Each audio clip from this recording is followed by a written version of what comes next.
four-time Stanley Cup champion Darren McCarty, the golden voice of Neal Ruhl, and the iconic Terry Foster. Sit back and relax. It's time for your daily dose of Big D energy.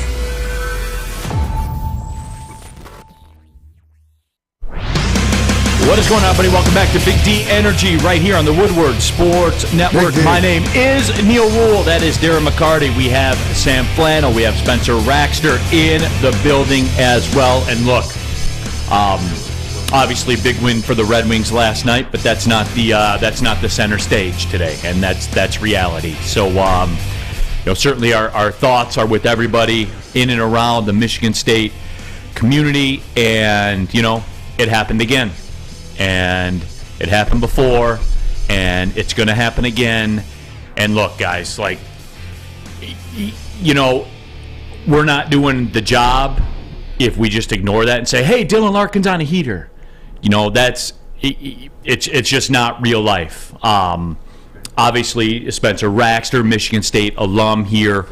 And I am curious to get the perspective. And look, I have friends. Everyone's got friends that has a kid. Well, here's the one thing, Neal, and I think with Big D Energy and everyone, and let me just say this, is that if we're going to talk about it, we're going to talk about it, and you're going to know how we feel about it, right? Because that's what we can give you is our truth. Because, like you said, we are all affected. Not the first time, though, and some more deeply. So I'll give it back to you. But we are going to talk about it, and you know what? We're going to be as real as we can. And that is going to be the discussion. It's going to be real. And D-Mac and I talked about this at length before the show. I was like, hey, how do you want to handle this? And he's like, hey, I said, because I have thoughts, and people aren't going to like it. And but you also live, as we all do, in the middle of this. And I called it a war, and you said you need two people to have a war. There is no war. No. But so I said, okay, so is it more like The Walking Dead or the latest HBO, The Last of Us, where you're just trying to survive?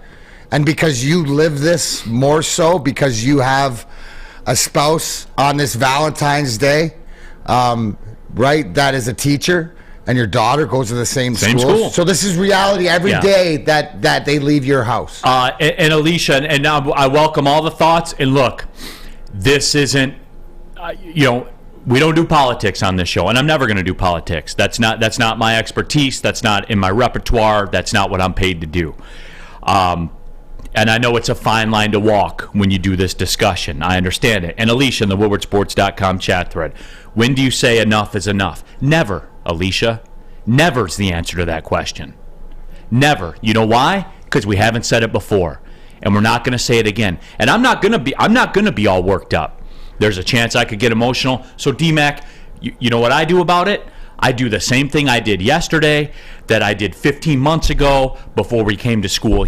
Before my wife and kids went to school and I dropped my son off at high school and stuff like that. 15 months ago when the Oxford thing happened, I'm going to do the same thing tomorrow. I'm going to send them on their way. I'm going to drop my son off at school, and hopefully they get home. That's it. Tammy Chin in the WoodwardSports.com chat thread. Works in public schools. Hope she gets home today. Hope she gets home tomorrow. Because that's what it is. And until and look, guys, I know you're going to because we're here in the same position we were when we were talking about Oxford. We're in the same position we are when we're talking about this going on in some other state. Because really, it hasn't changed. Nope. And for all the people, listen, I'm in the depths, like a lot of us in the mental health, but that's, to me, like people pointing fingers and saying this and bringing up whatever. That's not the issue to how do we make this change and how do we make this stop. Because what you say is the reality is that we don't care. Right, Neal? That's what you're pretty much saying, because nothing changes. Nothing changes. Because this is the same, and then it'll die down, and everything else. But here's the difference, D-Mac. Here's the difference. I'm not going to get up here and yell and scream into the microphone because I know what the fate is. And like you right. What you talked about before, where you said, well, you're in the front lines of this war or whatever. And I told you, I said, D-Mac, it's not a war. You need two people to fight to have a war. There is no fight here. I just don't know when we're gonna, when are we gonna address the one constant? And people talk about like the mental health angle and stuff like that. There's one constant and all that, but it's off the table. That discussing that side of it is off the table. So, again, tomorrow, guys, guess what? I'll give my wife a kiss. I'll say, have a good day. Hope she gets home tomorrow. And that's it. And that's it. And there's nothing you can say that's going to change that. But here's the thing. Now get deeper into it of why, with us two sitting up here that have both had our own personal struggles and have made change, right? I'm 7+ years into sobriety, which has been a roller coaster ride, but I had to be proactive or I would be dead. You used to be a lot heavier, right? Back when we worked. No, I was 338 pounds, D-Mac. I was obese. You were obese, right? But you did something about it. Yeah, I changed the one constant. I addressed the issue and said, hey, what if we try this? And that's why it's tough. I put it on the table for discussion. I'm not saying that. Look, and everybody comes in and they swoop in on the social media and stuff like that to reinforce and re-embolden themselves with their masses, whatever their masses are, and nothing's different, and it's not going to be different. So, the thoughts and the prayers, they're nice. And Spenmo, I go to you, man, because this hits home for you, obviously. You're a Michigan State alum. I assume you know people that are there. We all know people that have kids that are there, friends that go to school there still. I'm sure you still know people and stuff like that. Mm-hmm. Here we are again, Spenmo. Yeah. 15 months after Oxford, here we are again. Yeah, it's tough. I had multiple classes at Berkey Hall. I obviously spent a lot of time in the union, so it's tough to see things like that. I talked to some of my East Lansing people last night, and they talked about just how scared they were, how they didn't know what was going on, when there's a lot of different reports being made from scanner pages and stuff that there's shootings all over campus in different areas that ended up not being true. And it's horrific. It's a terrible scene. It shakes a community, and I don't know. It's scary. Prayers to all of the families that are affected by this, and hopefully changes be made going forward. But we know, hopefully that'd be cool, huh? Yeah. And then the people are starting in there. Paul Thomas, I'm sorry, but you have to be ignorant to think that guns are the issue. And Paul, look, man, it's off the table then, right? So we're not going to talk. That's all I'm asking, dude. I'm not saying you have to do it. I'm saying, hey, can we take a look at it? Is that fair? Mm-hmm. Guys, I'm asking you, is that fair? Is it fair? I think it's fair, right? Am I crazy here? To ask for a conversation. Can we talk about it? Right. Can we talk about it? Because there seems to be one constant in every gun situation. Well, here's the whole thing. Why, right? Because keep doing it another way and not having just the conversation, right? Right. We're saying to whatever else. And isn't it, I guess at the end of the day, isn't it time because whatever else we're doing isn't working? Because it's still... That's it, D-Mac. Like, again, when I was 338 pounds and eating Taco Bell 3 times a day, guess what I had to change? What I ate. Right. You know what I'm saying? And I'm not saying that it has to be that way. Can we talk? Because, look, it's apparent. We need to break it all down and figure it out. But that ain't going to happen. So why are we... Again, the thoughts and prayer stuff, too. We don't care, and we're never gonna care. Kids get shot on the regular. We don't care. Remember when it happened in the school the first time, and I was like, oh my God, this is gonna change something. No. Again, I just hope that my wife and kids get home today, and then tomorrow I get to hope that again. Hope is the strategy. Okay, man. Cool. Apparently, D-Mac, and here's when I was running on the treadmill this morning, thinking about it. Here's where I divested myself in it. Apparently, it's the will of the people that we like it this way. Is that a fair statement? Apparently, it is. So, if the mass of the people feel this way, that they like this to continue like this, then that's what it is. Is that fair? Just tell me where I'm not being fair. Well, here's the one thing is what you've done, right? And when you go back to just the fact that you, with your wife and daughter before they go off to school, is because in the reality is that's all you can do. What do we say is control what you can control. You can't control the rest of it, and it's unfortunate. My thing is that if it doesn't change, do you not have to have at least conversations? So, and I think that's all you're saying. Is it time to have a conversation? Not to be able to do it, but people got to care first. That's all I'm asking. I'm not saying, hey, eliminate all the guns. I'm not saying that. I'm saying, like, can we take a look at everything? Can we take a look at how we treat each other? Can we take a look at mental health? Can we look at the guns? Can we look at it all? And if you have an issue to any of that, then I don't know what to tell you.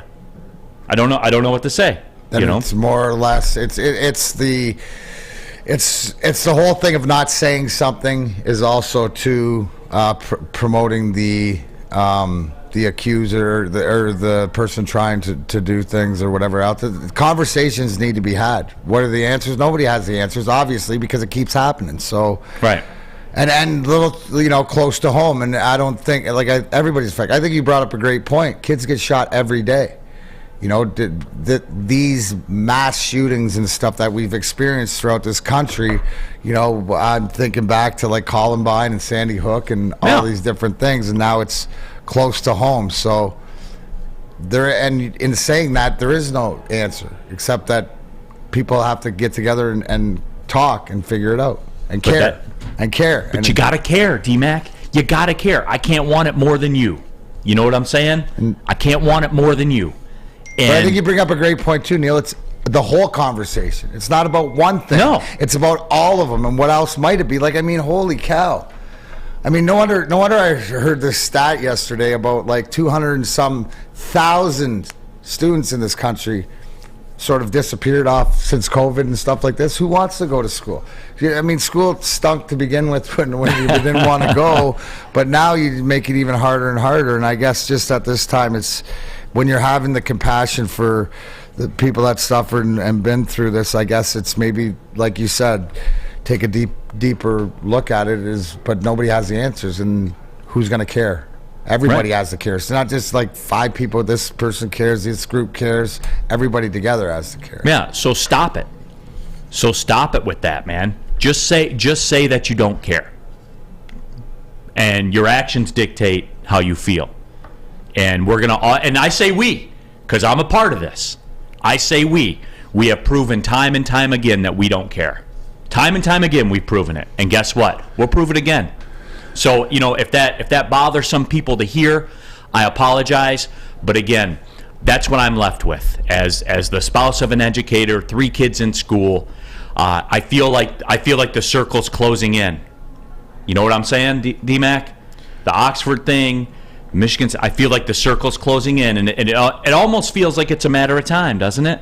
Like, it is. You know what it is, Neal, and I use this now. It's like Russian roulette. Yep. Right, where you put the one bullet in the 6th chamber and you spin it, and you've seen it. Maybe the movie The Deer Hunter, right? It reminds me of Christopher Walken. But the fact is that what it comes down to? And now it's I don't know if that's what it comes down to, but that's the way I feel. No, but that's how it feels, yeah. Right? If you're saying that it's closing in, it means like, I'm just telling you guys how I feel. Yeah, and absolutely, because it hasn't changed, and that's 2 that are close. Obviously, Oxford and I don't know. It's just prayers, thoughts and prayers. Pete Smith says gun violence leading cause of child death. Wow. Motor accidents are second. Tell me how guns don't kill people. And look, guys, I'm not here to be the issue and ban all the guns and all that kind of. I'm not coming for your guns or anything like that. I just want to have the discussion. Like, can we have the discussion? If you're not open to the discussion, then I don't know what else to do, right? And so again, we will just go on. We will just go on, and that's what we've proven we're going to do time and time again, and we'll do it again this time. And every time it happens, we're like, man, I don't know that we're going to get past this one. But guess what? In about a week, we're not quite to the T-shirts are out, the T-shirts are made phase yet. We'll get to that phase. And if this bothers people, then I don't know what else to tell you, because that's all I can say, man. Hope my kids get home today. Hope they get home tomorrow. Hope they get home the day after. So hope is my strategy. It's been our strategy forever, and that's fine with us. So, and I feel like we're going to do exactly what I'm talking about, where we're going to move on. But I'm not going to take 2 hours talking about this, D-Mac. I'm not, because we don't value it. Right. So, like, people more, we'll talk about the Red Wings. We will, because they got a big win last night, And again, I don't need I don't have the answers, and I wasn't elected to office to figure that out. And I'm not going to run because I don't pretend to. So whatever, man. We're going to move on. We're going to talk hockey, guys. Red Wings had a big win yesterday. And as hollow as that sounds, just remember this in a week when we don't care about what happened yesterday again. And I put we in there. And remember, don't take this out of context. I'm saying me. I'm a part of we. This is the collective will of the people. We're all responsible. This is the will of the people, and we've seen it time and time again. So, hey, thoughts, prayers, whatever you guys want to do, we'll talk about it. Red Wings, big win, no doubt about it. But first, let me tell you about the comfort foods at Big Boy. Wintertime's in Detroit's always better with comfort foods from Big Boy. Try the classic meatloaf or the Cajun chicken Alfredo. What about breakfast? The stuffed potato pancakes are back. The Lumberjack, the Santa Fe Garden, or the Blockbuster. Stop by your local Big Boy today. Love Woodward Sports? Love wearing clothes? Then you should be wearing Woodward Sports clothes. Check out our full line of merch at woodwardsports.com. Just click on Shop. We have all your favorite designs, like Dan Campbell kneecaps, Beverly Hills Golf, Woodward Golf, and of course, our own logoed out merchandise. Men, women, infants, kids all love Woodward Sports. Impress your friends. Impress your boss. Impress your dog. Buy Woodward Sports merch today. When it comes to making your haircut truly an experience, there's no better place than Lady Jane's Haircuts for Men. Come to any one of our 26 Metro Detroit locations for an award-winning haircut experience and qualify for a chance to win a down payment for your dream home up to $200,000. Our precision haircut and talented stylists will have you looking good, feeling good, and give you a chance to change your life forever. Lady Jane's Haircuts for Men, open 7 days a week. Walk in anytime. It's wicked awesome. 3 NBA championships. Detroit fans were there. 11 Stanley Cups. Detroit fans were there. 4 World Series wins. Detroit fans were there. And that one Lions playoff win in 1991? Yeah, Detroit fans were there. Woodward Sports, where the fans are. Neal Ruhl here for Chili Peppers Tanning. It's officially free tan week from now until Saturday. New customers go to any Chili Peppers Tanning location to get any level UV tanning for free today. Spencer, listen to this. 50% off all lotions, including Australian Gold, Designer Skin, Caltan, and Swedish Beauty. Oh, yeah. Join the Pepper Club. Get all the best deals. They'll beat the competitors' prices by at least $5. Go to chilipepperstanning.com. Find out which one. The 27 locations work best for you. It's Chili Peppers Tanning. Chili Peppers, Tan. Big D Energy. Woodward Sports Network. Neal Ruhl. Darren McCarty. Sam Flannel. Spencer Raxter. And, just kind of getting the reaction to everything. Brandon Katz banning guns just takes away freedom and does nothing. Brandon, when did I say that? Listen, he said, can we have conversations on a whole bunch of different things? You put that in there. See, that's it. That's it. That's why. Stop. Yeah. I mean, and I'm going to stop you, Brandon. When you get into real life stuff, we let you go on your ridiculousness sometimes, but you didn't, it's conversation. Machiavelli sucks to go. We care. If people prepared, thugs would get shut down real quick. Oh, yeah, I know. Was waiting for the good guy with the gun yesterday. They never seem to show up, though. It's really wild. It's really weird how that all shakes down. I just want the discussion. But we are moving on. The Red Wings got the win yesterday, 6-1. And U Prism says that's a problem in this world, Neal. People make up ish just to fit their narratives. I know. And you saw that on social media yesterday. And that's part of it. But, it's one of those things where the Wings yesterday with that win, I will say, I know people were on one. Even D-Mac got caught in the emotion yesterday with Larks getting the 2 goals. But I've been consistent. What have I said the whole time? I've always said I would pay my 2C, who is Dylan Larkin, 8 years, $9 million a year, whatever. I mean, I'm consistent, and even last night I threw a tweet out there, and I think I said, what's that Teddy KGB quote? Pay that man his money. He's feeling it right now, and you know what? Like, a lot of times, too, is I wanted to just touch on this is when great players, right? Because a lot of times look at the narrative of who he's had around him, what he's done with guys around him, who's been a guy that's been able to elevate Dylan Larkin's play. Well, you see when he goes to the All-Star game around peers that can elevate his game, confidence that he's got and watching him play and taking this team sort of on his back, that's what we're feeling right now. So that's what you want. That's a guy that and think about this. Isn't this the guy you want leading your team that in the toughest times? So this is the biggest money moment of his career defining contract, right? Can we agree with that? This is the contract's going to make his money. So financially, the pressure's been on him. The pressure's been on him because he's the hometown kid and not taking the hometown discount and sticking to his guns and stuff like this. So what's the only way you can go out and do it is by your play. Right, and to me right now, and yes, Neal, I will give you the caveat of, I wish I could play Vancouver every game, right? It's the NHL, right? There's a fact that you tuned in yesterday, and I tuned yesterday because it could have been this game could have been 5-1 the other way, the expectations. But what I'm saying is this different? Why it's different, and here's the roller coaster ride, and yes, we're on the uptrend. I don't know if we'll keep ascending, but you've won 3 in a row, and you've started your West Coast 5-game trip, right, what ends in Washington with the win. Now, I'll give you the big test is going into Edmonton, who just lost in on when is it tomorrow? Going into Edmonton to beat them because you saw what they did to you. They're coming off a loss going in. But if you're riding this heater with what you're building, and it's not just Dylan Larkin, but he is the mainstay where the spotlight should be on because, he's proven it. So that's just me. Obviously, I don't write the checks. I just thought I was feeling it in the middle of watching. And it's not just because he's putting the puck in the net. Yes, for all you stats guys, we're going to do it.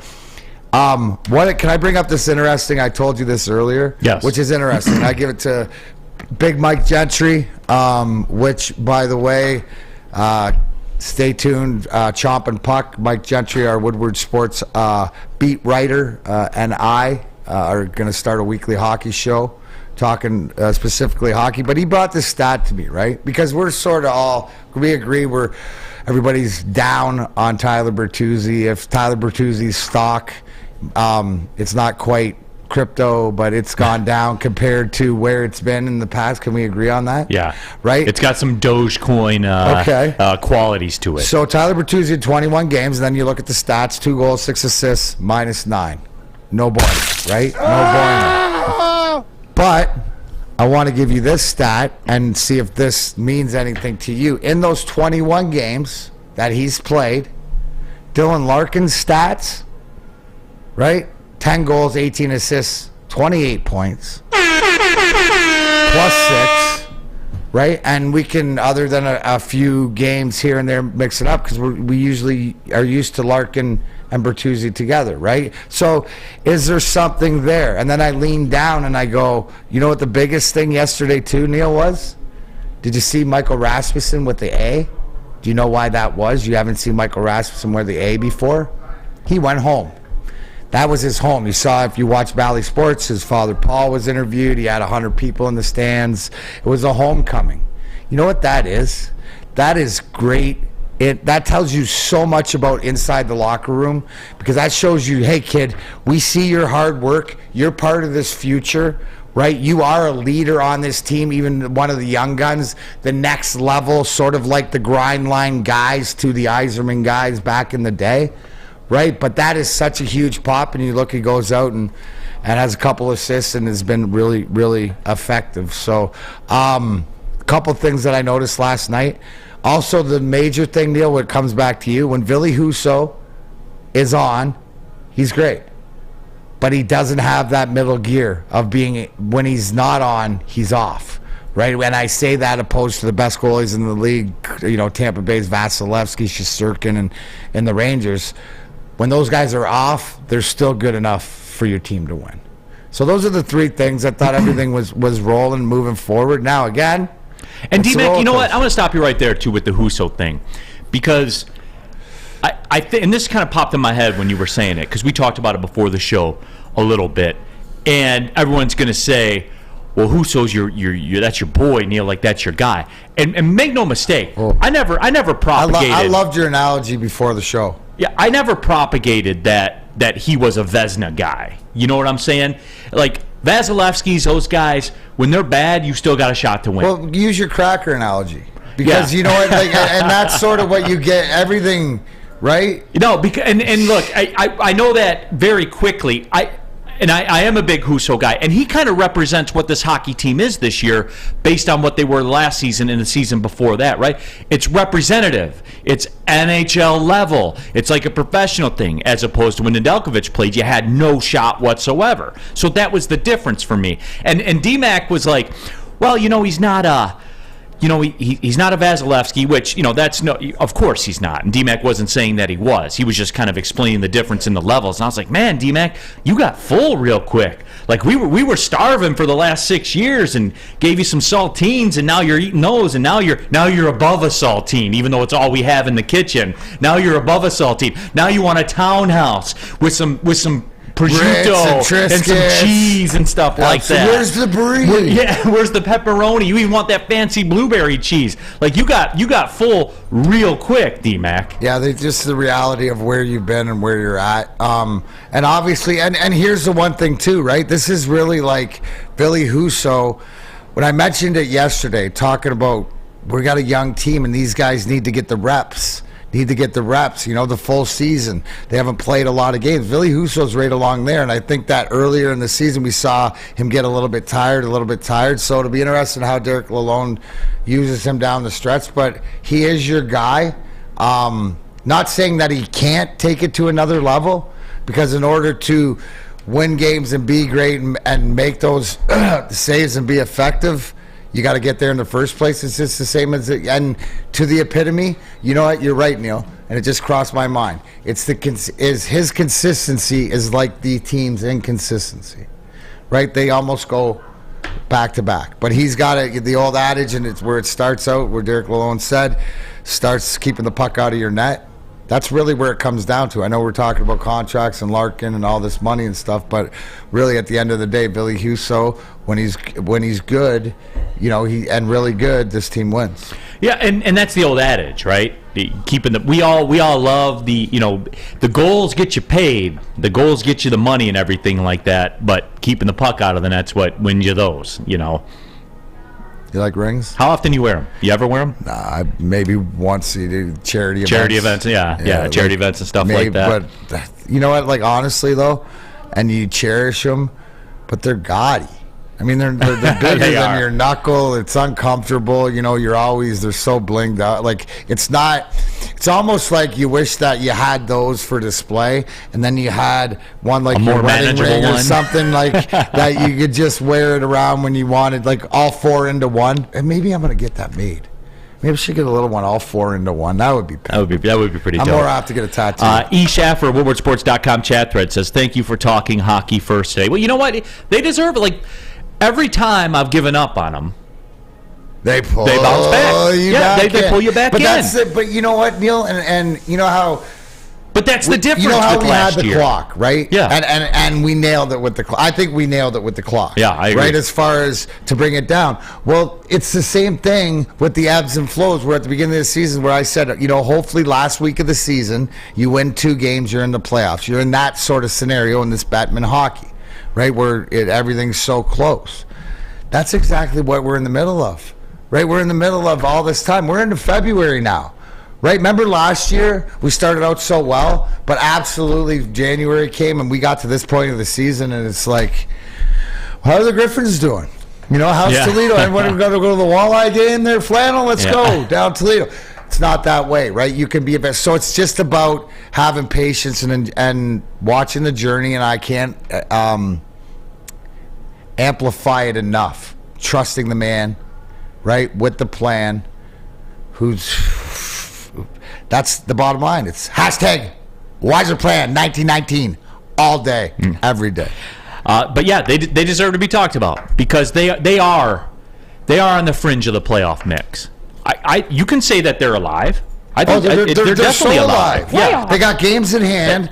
They got this road trip. Like, that's where, if you want to break it down, and I know that I said, okay, we're going to sit back and we're going to wait till the trade deadline, which is the beginning of March. But right now, if you want to do a bigger one, let's just see how they do on this road trip. If they come out 3-1-1 or 4-1, you are in the mix because you're picking up these games. Yeah, you I mean, are. they're like Neal. They're honestly.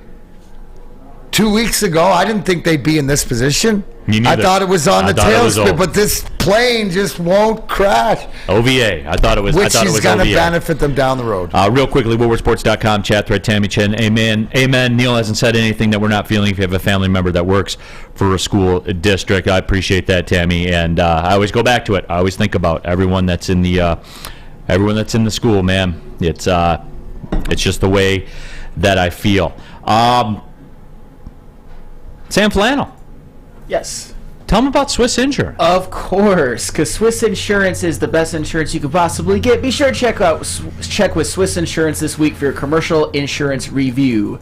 Many businesses choose a January 1st effective date. Swiss can help make sure you have the proper coverage. Swiss Insurance, give us a shot and you won't be disappointed. Email them at mark@swissins.com. That is mark@swissins.com.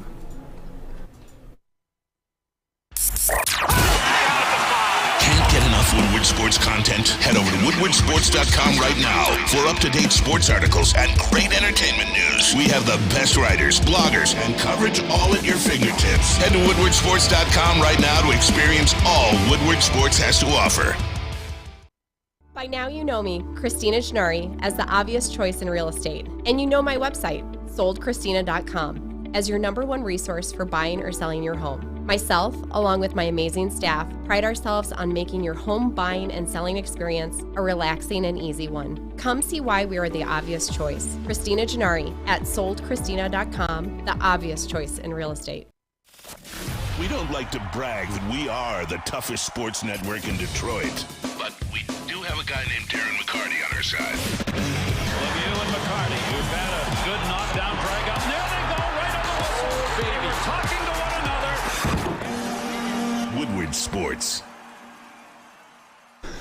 Back at it, Big D Energy, Woodward Sports Network. Neal Ruhl, Darren McCarty, Sam Flannel, Spencer Raxter here in the building.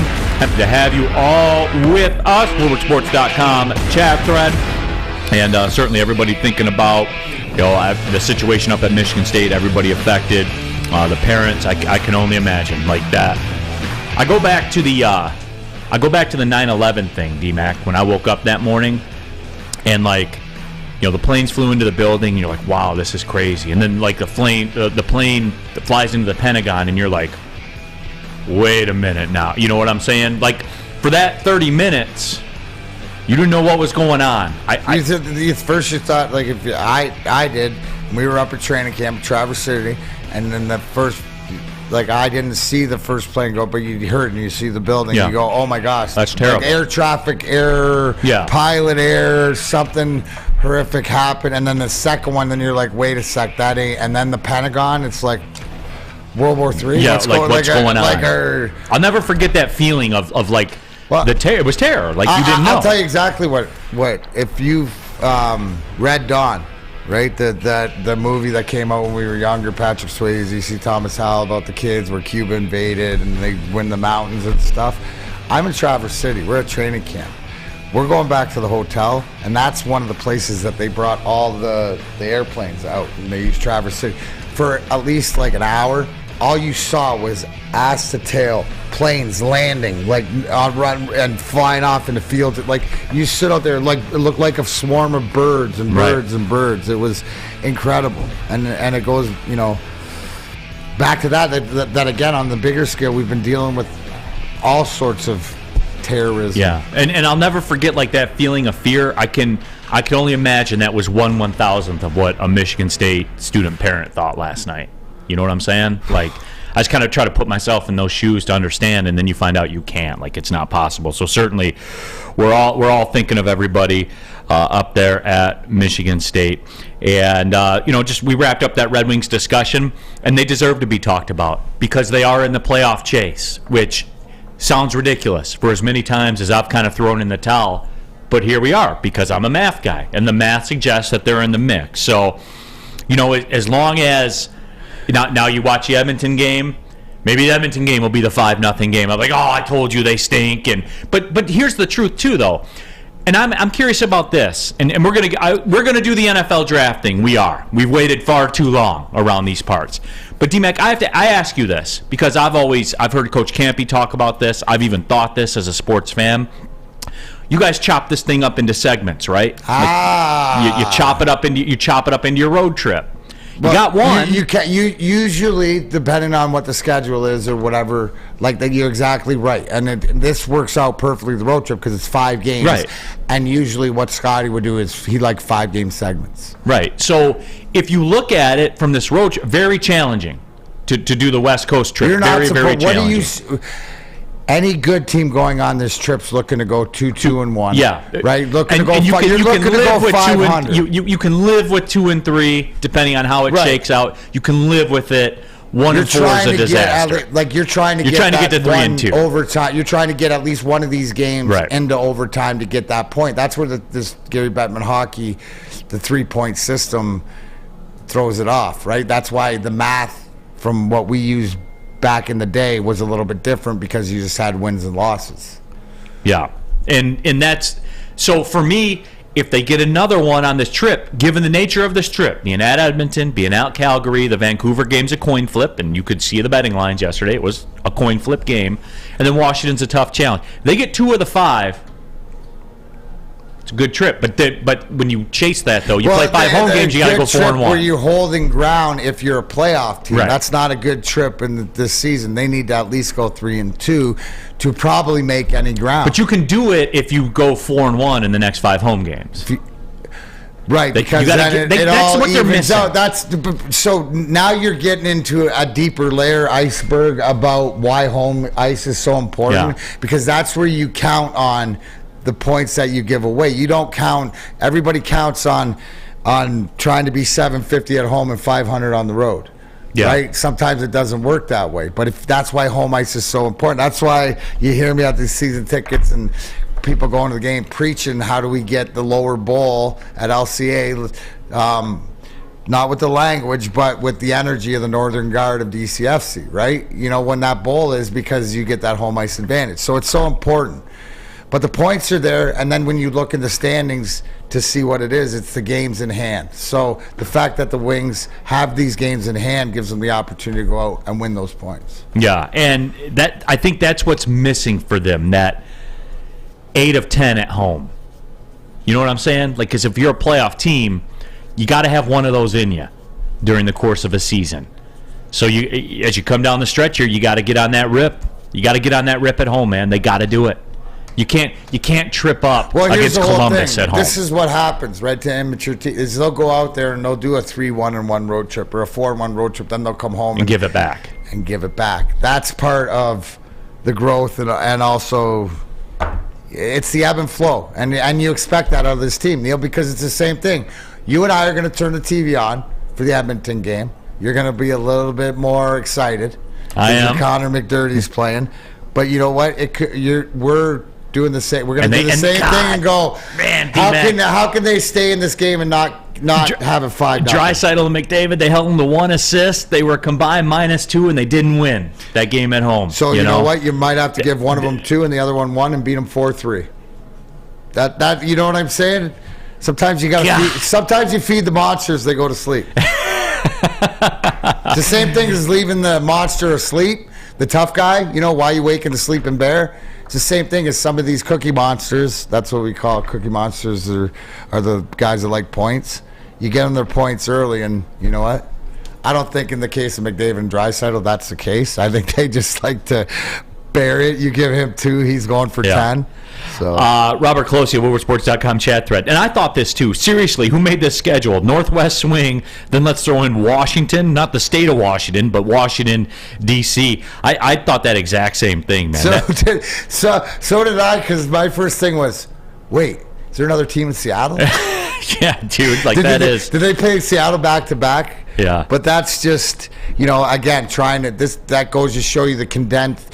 In order for that to happen, Neal, right? That means they're throwing games together, and that's why the tightness of the schedule. The big thing too with the Wings, because there's so many games in such little time, is staying healthy. Hopefully they got through their injuries earlier in the season, and if they can stay healthy and other teams suffer, that's also a bonus. Man, this schedule coming up is a monster, though, man. Like, as I kind of look out at it. That's why it's game at a time. But it's playoffs, right? If you're a playoff team, that's just what it is. There it is. Might as well start playing playoff hockey now. You need to. It's just, man, you look at it. You got to go at the Islanders. But you know what the great thing about youth is? And then you got a home and home with Boston. You know what the great thing about youth is? Which will tell you a lot. That home and home there is probably that. D-Mac. You marked down the D-Mac. Listen to this stretch, dude. They got a home and home with Boston, at Nashville, home versus Colorado. Here's the thing. You got to feel right. But here's the one thing is when you're a young team like they are right now and they start feeling themselves, then they take it game to game. Hey, where are we playing? Oh, we got to go on a plane ride? Okay, cool. Let's go here. They're in the moment, in the journey. You know what I'm saying? That's what I'm seeing more so than anything. All the stuff we're talking about, the distractions, the contracts, all this, they don't care. That's not a distraction to them. WoodwardSports.com chat thread, and we have to welcome in Sam Flannel to this discussion. Alicia says Michigan hockey moved up to number 4. Yeah, I mean... Go crazy, Sam Flannel, go crazy. Well, I'm not going to go too crazy. A nice overtime win at Little Caesars against Michigan State. That kind of helped ease the pain of that terrible, terrible basketball loss at home against Indiana. I'm not as much of a Michigan hockey guy as a Michigan basketball guy. So for now. Hey, Frozen 4. Oh, 100%. I'm all in. You gonna paint your face? No, I'm not that crazy. I don't paint my face for anything. But you'll turn it on. It's funny, though. I said I won't paint my face for anything, and then yesterday... Yeah, but you wear Patrick Mahomes' nutsack all over your face every day. Hey, I did it on heavyweights, too, so... Selective theatrics. Did you watch the Michigan hockey game? I watched bits and pieces. Bits and pieces. Here he comes. He's getting fired up for softball season 2. I just got to check the temperature. Sam, your Michigan hockey fandom as it relates to your Michigan softball, baseball fandom. Like, do you pay attention to the hockey team? I pay somewhat attention. I know they've struggled earlier in the year and have kind of gone on a streak.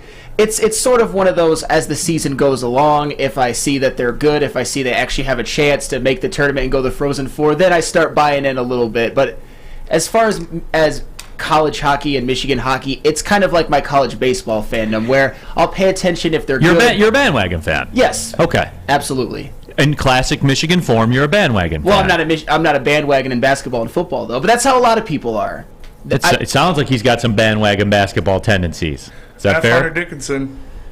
His words, right? That's the Sam Flannel quote. But I watch. I actually invest no matter what. I don't think that's bandwagon. I'm allowed to criticize. And Hunter Dickinson deserved to be effed that game. He deserves to be effed every game. I wouldn't say that, but they all deserve to be effed for whatever that monstrosity of the last 5 minutes against Indiana was. Hunter Dickinson. A lot of effing going on around here. Well, speaking of that, LFG in the WoodwardSports.com chat poll says Legend Killer, U of M slaps unite. So there you go. You guys get together. Hey, maybe you can all work out at Planet Fitness together. Put your maize and blue workout gear on, your hockey final Frozen 4 t-shirts and softball College World Series t-shirts. Put them all on, and you can work out at Planet Fitness. And no one will judge you because it's a judgment-free zone. You can work out in a non-intimidating, judgment-free atmosphere. Remember, your fitness is essential. Fitness is the key to physical and mental wellness. And Planet Fitness, you know what it is? I was on that treadmill for 68 minutes today, as a matter of fact. I prepaid the distance run. I'm feeling that doing it on a 10 Tuesday. miles on the bike yesterday. Are you doing the running the D5K thing? Are you training for something that we don't know about? The running the D5K, that's like a light day. That's a light day, D-Mac. We do that. We can do that one for fun. No, but that's what it is. And you could do that at Planet Fitness because there's cardio equipment galore. Never a wait for anything.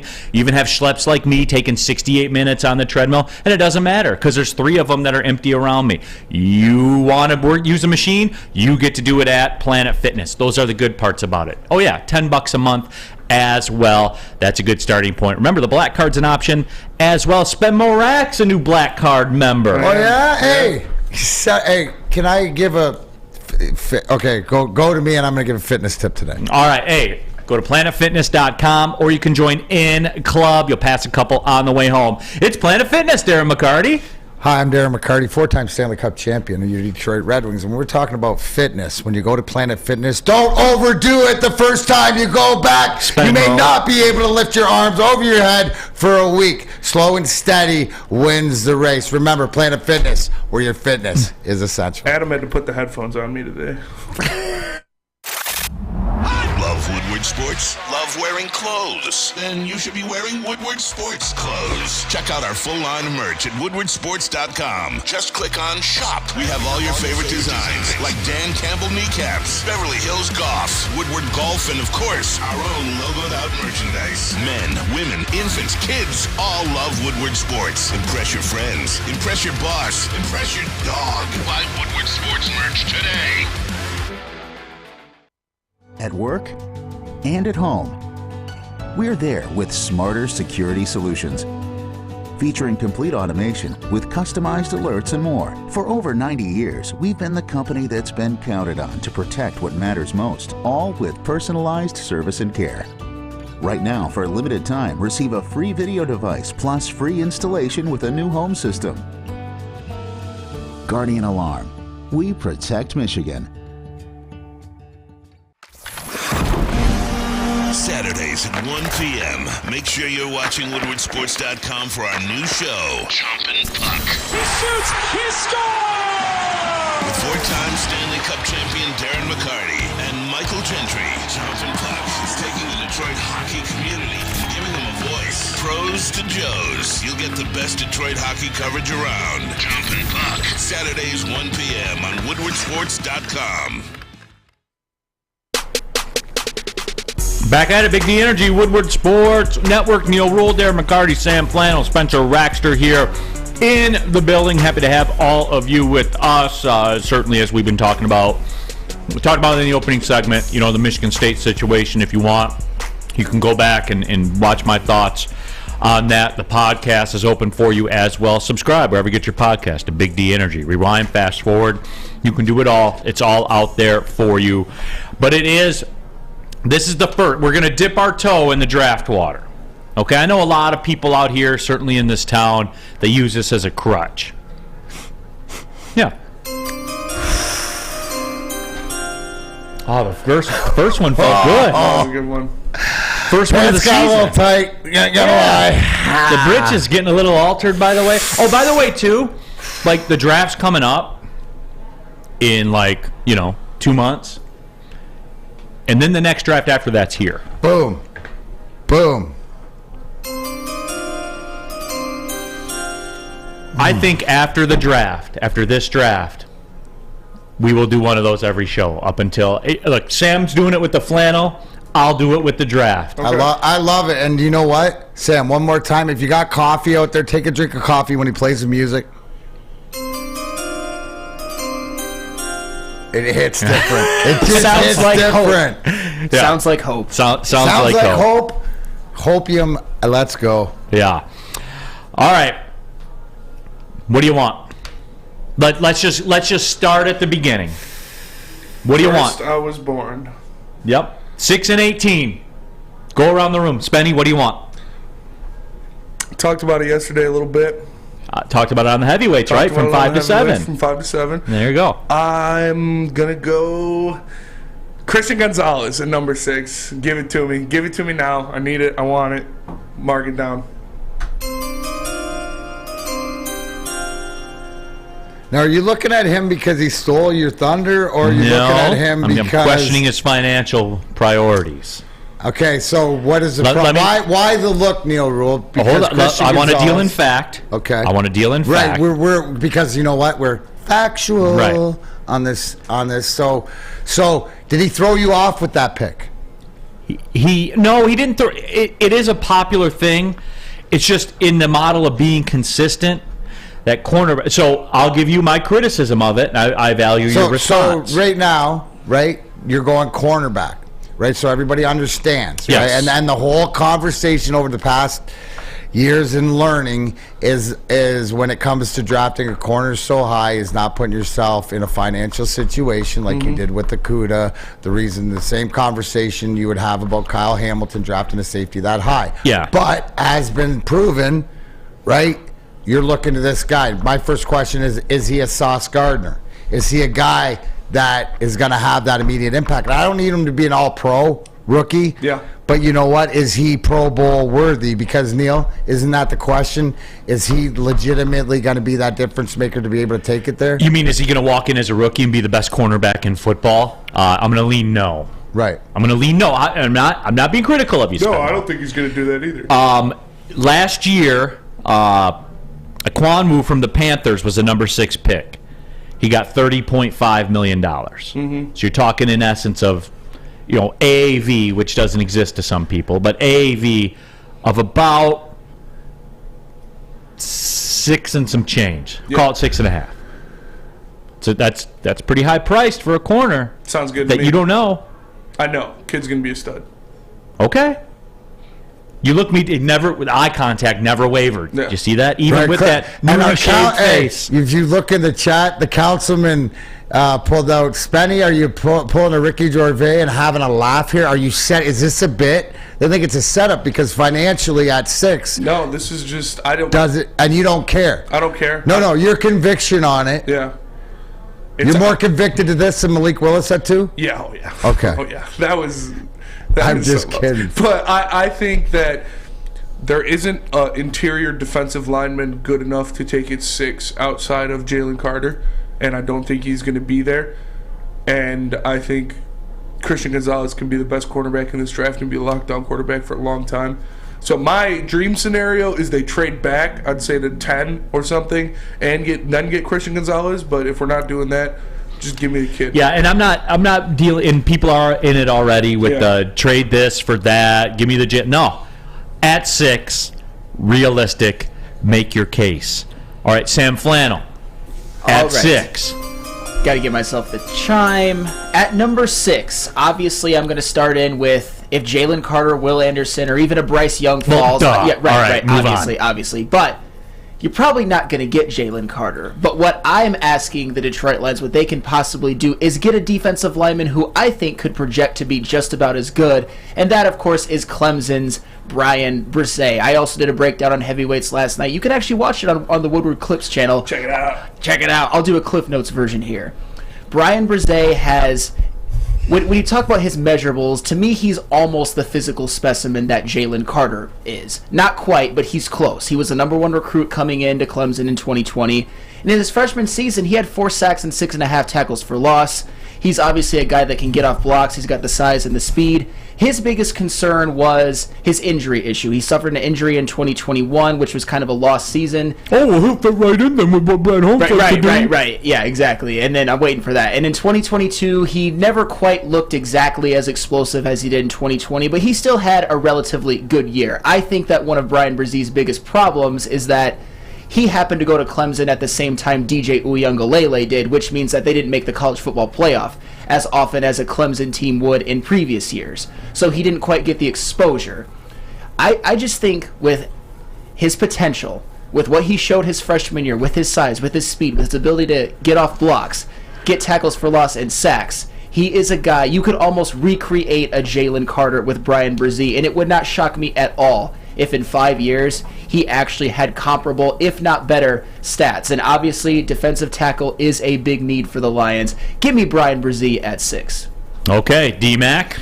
Well, here's the thing, right? And I'm sold on that the Lions at 6 are in a very unique position because I believe, like some of the mocks, C.J. Stroud will still be available when we come up. And I'm not saying pick them. I'm not saying that. I'm thinking that out of any year where we have the ability to listen to either, and maybe moving up. Because my pick would be like the Jalen Carter, the Will Andersons, to look at that, to solidify that defense, adding one of those dogs. But I don't believe without moving up you can get him, right? But I believe where you're sitting at 6, because Spenny's sort of right. Like, the one thing is you're looking at is like who realistically right, with talent-wise, as you could take off the board. And I think that arguably Neal taking the salary stuff out of it, it is a corner. Now, whether it's his guy Gonzalez or are you going to look at the tape of Witherspoon out of Illinois? Mm-hmm. Now, Illinois, isn't that where Kirby Joseph came from? Yep. So do you see synergies there where I'm starting to look at? I mentioned Kirby Joseph, who's our safety, who just came out of Illinois. That defensive system proved what it is. This is another guy that he's also played with, but also, too, is there an Illinois defensive cornerback system that if I'm going to pick this cornerback here, Neal, then he's got to be what Spenny says. He doesn't have to be the Pro Bowl world beater, but he's got to be my 8-10 year guy. He's got to be my guy that I'm going to the future. Almost like, am I drafting my Darius Slay here? Mm-hmm. Right? A guy sort of like that. If not, if you're going to pull the gun to this exercise, there's offensive linemen out there. Is it behoove you to see, now you're getting into my lane. See, does it behoove you to, if you have what you're sort of building, one of the best offensive lines in the league, right? You're getting in my lane. Does it hurt so to look at Paris Johnson Jr. out of Ohio State, or look at Skoronsky out of Northwestern? Now you're really getting warm. Right? So I think, to me, it's a player right there. If the player is that's available, I think it'll be C.J. Stroud. That somebody's going to move up to get, that makes you bigger, that you can also get that lineman and somebody else, the linebackers in the future. So for this argument, right, Neal, I'm not going to steal your thunder, and I'm going to take like Spenny Witherspoon to add to Kirby Joseph, and there's that synergy of Illinois in the backfield. I like that. Yeah. Scissors. Scissor me daddy. This is for the acclaim. Oh, scissor me daddy. You guys don't watch AEW? All right. It's Valentine's Day. U-N-I-T-Y. U-N-I-T-Y. This will test every bit of the depth of my professionalism to be able to shake that off and just keep it pushing. Wait, put the camera on Spenny, because it's the belly laugh and the chuckle without the facial hair. Is it even more? Do we get to see more? Is it more fun? I think it's more involved.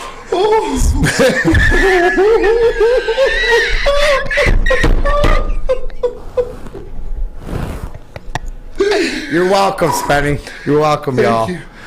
Oh, scissor me daddy. They claim they got robbed by the gun club. Those nasty guns. Turned on their dad, too. It's like it's not Father's Day. I would talk about it anyways. Happy Valentine's Day, everybody. Well, if you got a big dig coming up. Oh, is it my turn? Yeah. You don't want to. You're going to have to go to this. Hey, it's you know been what? Your turn for the last 3 minutes. Scissoring matters. Flowers matter, chocolates matter, it all matters on this Valentine's Day. But you know what? If you got a dirt pile or you got some backyard stuff, Alta's the only thing that matters, because uptime, that's what counts. Alta Equipment is everything you need to get the job done. Have a bog project coming up. Alta Rent, they got you covered. Give them a call today, 844-GO-TO-ALTA. That's 844-GO-TO-ALTA. As chilly weather approaches, Big Boy's got the perfect comfort meals for you. Try our hearty classic meatloaf or our creamy Cajun chicken Alfredo. These will be sure to leave you craving for more. How about breakfast? Our stuffed potato pancakes are back with our lumberjack, blockbuster, and Santa Fe Garden. These potato pancakes will definitely fill you up. Whether it's for breakfast, lunch, or dinner, come stock up on the perfect comfort meal today. We'll see you soon at Big Boy. Hi, I'm Dr. Jason Olafson, DC, the founder of the Custom Health Centers, and we've helped thousands of people learn how easy it is to lose weight and keep it off with our customized weight loss and body contouring programs. With Custom Health, you don't feel hungry, you eat well. My name is Simeon Timbuk, and I've lost 71 pounds on the program. Call us at 844-789-THIN or visit CustomHealthCenters.com for a free consultation and get started for as little as $5 a day. Saturdays at 1 p.m. Make sure you're watching WoodwardSports.com for our new show, Chompin' Puck. He shoots! He scores! with 4-time Stanley Cup champion Darren McCarty and Michael Gentry. Jonathan Puck is taking the Detroit hockey community and giving them a voice. Pros to Joes. You'll get the best Detroit hockey coverage around. Jonathan Puck. Saturdays 1 p.m. on woodwardsports.com. Hey. Don't run with scissors. Remember that. Thank you for Neal Ruhl, the Scissor Man, Darren McCarty, Sam Flannel, Spencer Raxter here with Not my you. gimmick, Neal. Not my gimmick. It's taken. The reaction in the chat is about what you expect to DMAC. DNC, ENT, oh, scissor me daddy, exclamation points. That's about the gist of it right there. And we can just move on. We're talking draft, for Christ's sake. All right, NFL Absolutely. draft. We're dipping our this is a first look. We got a little bit too. You know what else I'm going to do? For asking a hockey guy a football question. Yeah. You know what else we're going to do? As we roll on to, every day we'll do a financial segment. I'll shoot it over to you. We'll take a look. Sounds good. NFL financial thing. Chiefs got a path too, Sam Flannel. The Chiefs got a path. Mahomes has a roster bonus coming up. Yeah. That they could flip to a signing bonus. And just like that. What's that mean? So he's got a 34-ish, I don't have it in front of me, but it's like a $34-ish million roster bonus. And that means that if he's on the roster, he gets a $34 million that check. We hear about, right? Is it the same sort of thing like with Derek Carr, why like they're going to have to, like some Correct. sort of when the money comes up? Correct. So what they could do, and I think they don't have a ton of cap space, the Chiefs don't, but what they would be able to do is they will be able to take that roster bonus and convert it to a signing bonus. Which wouldn't that go on? They would let they would take the $34 million and stretch it out over 5 years. Because signing bonus gets stretched out. Yep. So they can convert it to a signing bonus. Mahomes doesn't care because he still gets the check. My question is, so when you look at contracts and you look at the roster bonus, they have the ability. Do all roster bonus have the ability to turn into signing bonus? That's why you're seeing the roster bonus. That's like the revolving door. Well, it's like a parachute. Yeah, it is. You know, in case your cap situation, you lose cap pressure in the plane, you just eject and pull the parachute. That's interesting. So there is. So when you say that there is a pathway to what? Keep this going? To keep their big guys like Kansas City? They're still going to have to choose, I think, between Chris Jones and Frank Clark. Better choose Chris Jones. Yeah, that's an easy choice. Yeah, well, I know, and that's right, but and that's your choice the thing. isn't Kelsey. That's keeping No, Kelsey. Kelsey's fine. They got Kelsey in a good spot. Dude, They got Mahomes in a good spot. I'll tell you this: Ferdy Pacheco's kid, Isaiah, in the backfield. That kid runs angry. Well, he's $800,000. That's what I'm saying. For the next 3 years. I did know that. Yeah. He's cheap. Yeah, he's cheap. It's the thing that they have it set up, and Clark's kind of replaceable, right? Because they have Karlaftis. Yeah. But you know why the Chiefs are good, and I found this out, and we're not doing Kansas City talk, and I do have to give the draft pick. We're chasing championships, and their center.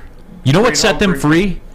And everyone will talk about that. You know, they paid that massive price to get Brown. Their center's an NFL All-Pro in his second year. Yep. He's the Sauce Gardner of centers. Mm-hmm. He's the best center in the AFC, hands down. He's the Sauce Gardner of centers, and he makes $2 million. Makes $2 million. In that same draft, they got Nick Bolton, who's their best linebacker. And their whole secondary. Yes, this last draft, Trent McDuffie, George Karlaftis, Isaiah Pacheco, Sky Moore, who scored a touchdown in the Super Bowl, Joshua Williams, who had an interception in the playoffs, Jalen Watson, who had 2 interceptions in the playoffs, and I think and Leo Chenal, who was their starting linebacker in the Super Bowl. We talk about the Detroit Lions and their great draft, getting 4 starters and a couple other who you think are going to be contributors next year. The Chiefs got even more no doubt contributors in their 2022 draft, and they're the Kansas City Chiefs. They're the big dogs, and that is one of the reasons why they were able to win again, and they could be a dynasty. LFG says Neal feels like Kansas City Super Bowl window has closed. It's actually the opposite of that because of their last 2 drafts. Yeah. It's open for as long as Patrick Mahomes is healthy. Absolutely. As long as Patrick Mahomes can play. His contract, which I know is staggering when you see 10 years, $450 million. The way that it's structured, though, the team has flexibility. Believe it or not, the team has flexibility. So would you say and Mahomes had to agree to it that way. Right, that's what you said. So the team... There are some Tom Brady qualities to him, Sam Flannel. Hey, and when it's all said and done, he will be the one who has Tom Brady's perch. But you know what it is, though? too, and it seems, is that there's not, and maybe it was just on the surface, but there's no point of contention between Andy Reid and Patrick Mahomes. And then when you nail the center down, it shows you how big the offensive line or whatever. So Patrick Mahomes, as athletic but cerebral that he is, like the whole program, because you look at, okay, Andy Reid, what's he going to coach? Not one more year and then be done, whatever. But the system's in place, and they've replenished the system. So I think that, are they more to what the new NFL, and if you got to get that quarterback on board for that money, because it doesn't matter, because as long as he's on board and you have flexibility, that's what you want, right? As a GM with the cap, when I got players that flexibility where I go, damn, I got to give Pat a call, and you know what? I know we talked about this before when we agreed upon it, but you know what? We're going to have to implement it. Didn't think we'd have to, but in this situation, it makes us better. More importantly, though, Neal, right? Yes. I apologize for sidetracking with the scissors, but you did not let us know who you would be picking at number 6. I know I got warm, but then I ran to my boy Spencer. No. And real quickly, too, just to kind of back up your point, Patrick Mahomes is basically on a Jared Goff contract starting in 2025, where there's no penalty to get out of it. You know what I'm saying? Now the roster bonus situation, they'll flip those as they need to, but as it sits right now, the flexibility, D-Maxie, you're getting it. They're like a young Jedi. You're Padawan, they're called Padawans. Yeah. I'm more of the Mandalorian, but I get what you're saying. You're in Star Wars. Thanks for coming into the universe. Yeah. Brandon Katz said Mahomes should fire his agent. His contract is significantly below market value. And Brandon, I heard him. Can I have this, please? Yeah. Wow.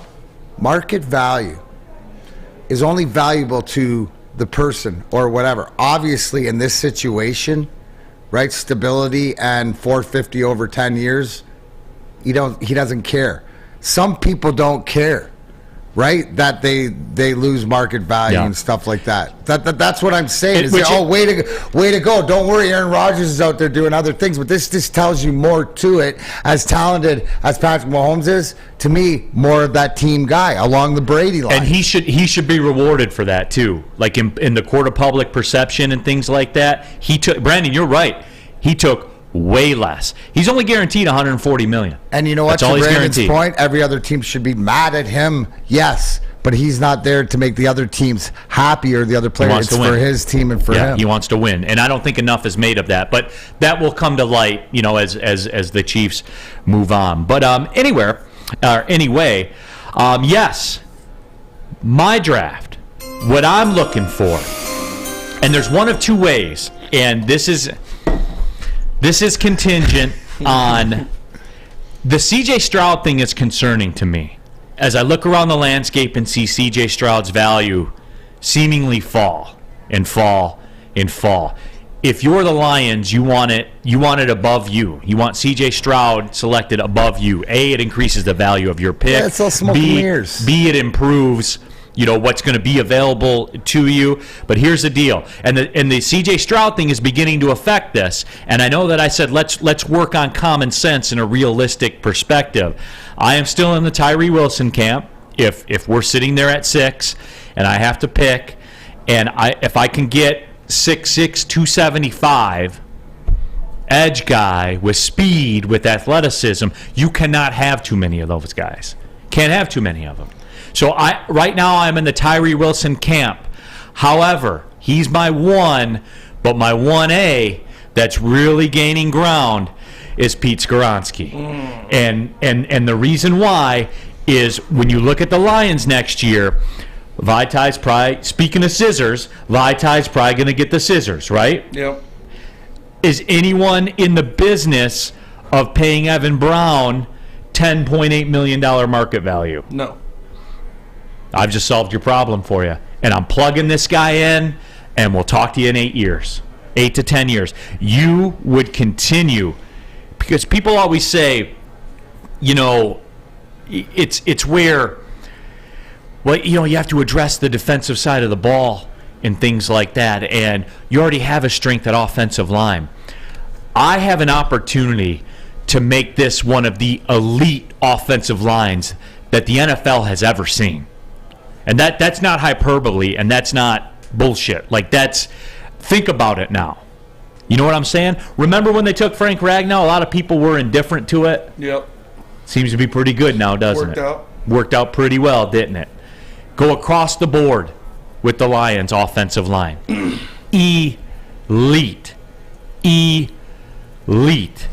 And I'm in the business of getting guys on the line of scrimmage. Yeah, I mean, I don't hate it at all. I think people and Lions fans and many of us, and I don't blame us for this, have gotten too comfortable with the fact that we just have to solidify our defense. Our offense is going to be fine no matter what. We can just stand pat.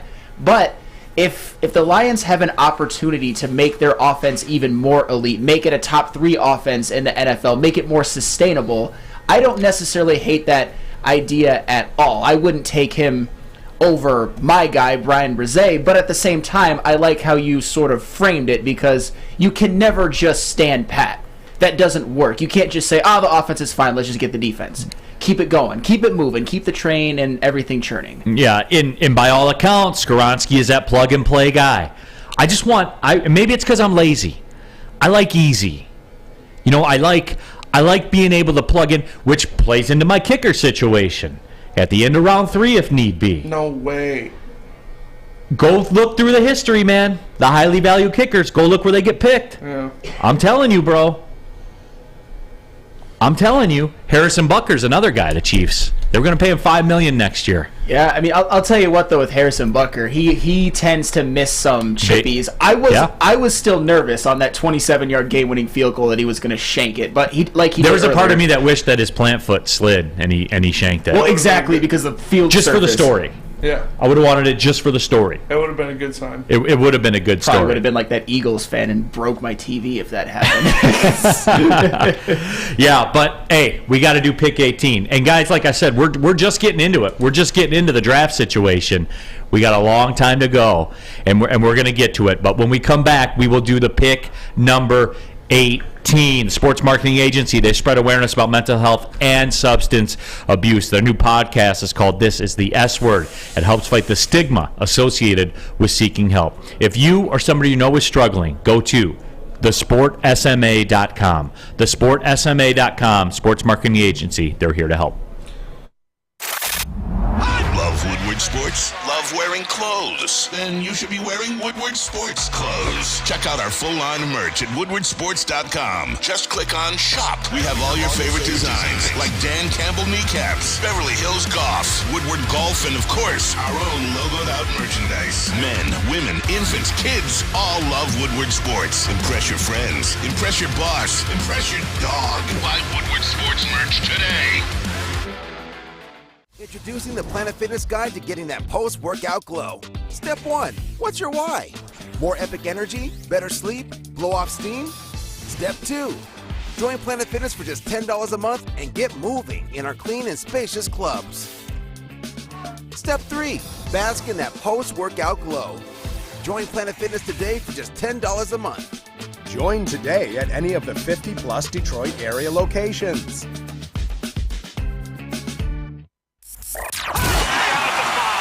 Get enough Woodward Sports content? Head over to woodwardsports.com right now for up-to-date sports articles and great entertainment news. We have the best writers, bloggers, and coverage all at your fingertips. Head to woodwardsports.com right now to experience all Woodward Sports has to offer.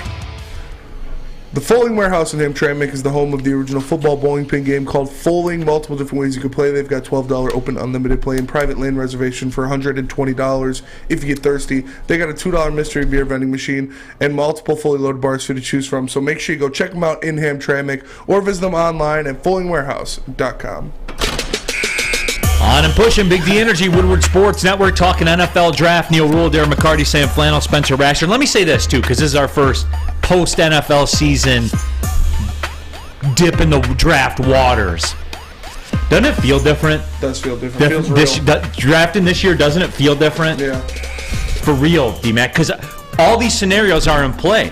And, like, Spenmo's way isn't the way that I would say, but you can certainly make a case for it and say, what if he's that dude that flips your secondary. Yep. So you're drafting dudes now. Wow, that's a change. Like, to your point, is that you're looking in the draft to make this team better. What if that secondary, you need guys to play. What if that secondary had a good cornerback last year? What if? They make the playoffs. What if they stop Seattle once? They make the playoffs. Or they stop Philadelphia once? You know what I'm saying? Yeah. Do you like what I brought up? And it's like cemented, but about the Illinois.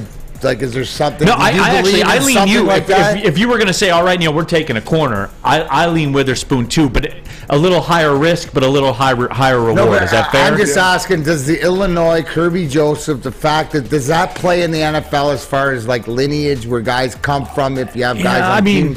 I don't know, but I know what I saw on the tape, and it looks the same. Like he looks. I don't want to say reckless. He looks like controlled reckless, like Kirby Joseph. Yeah. Ball hawks. Yeah. Like, would you say that's a ball hawk? 100%. Yeah. He lays the boom too. And we saw that in the Super Bowl too.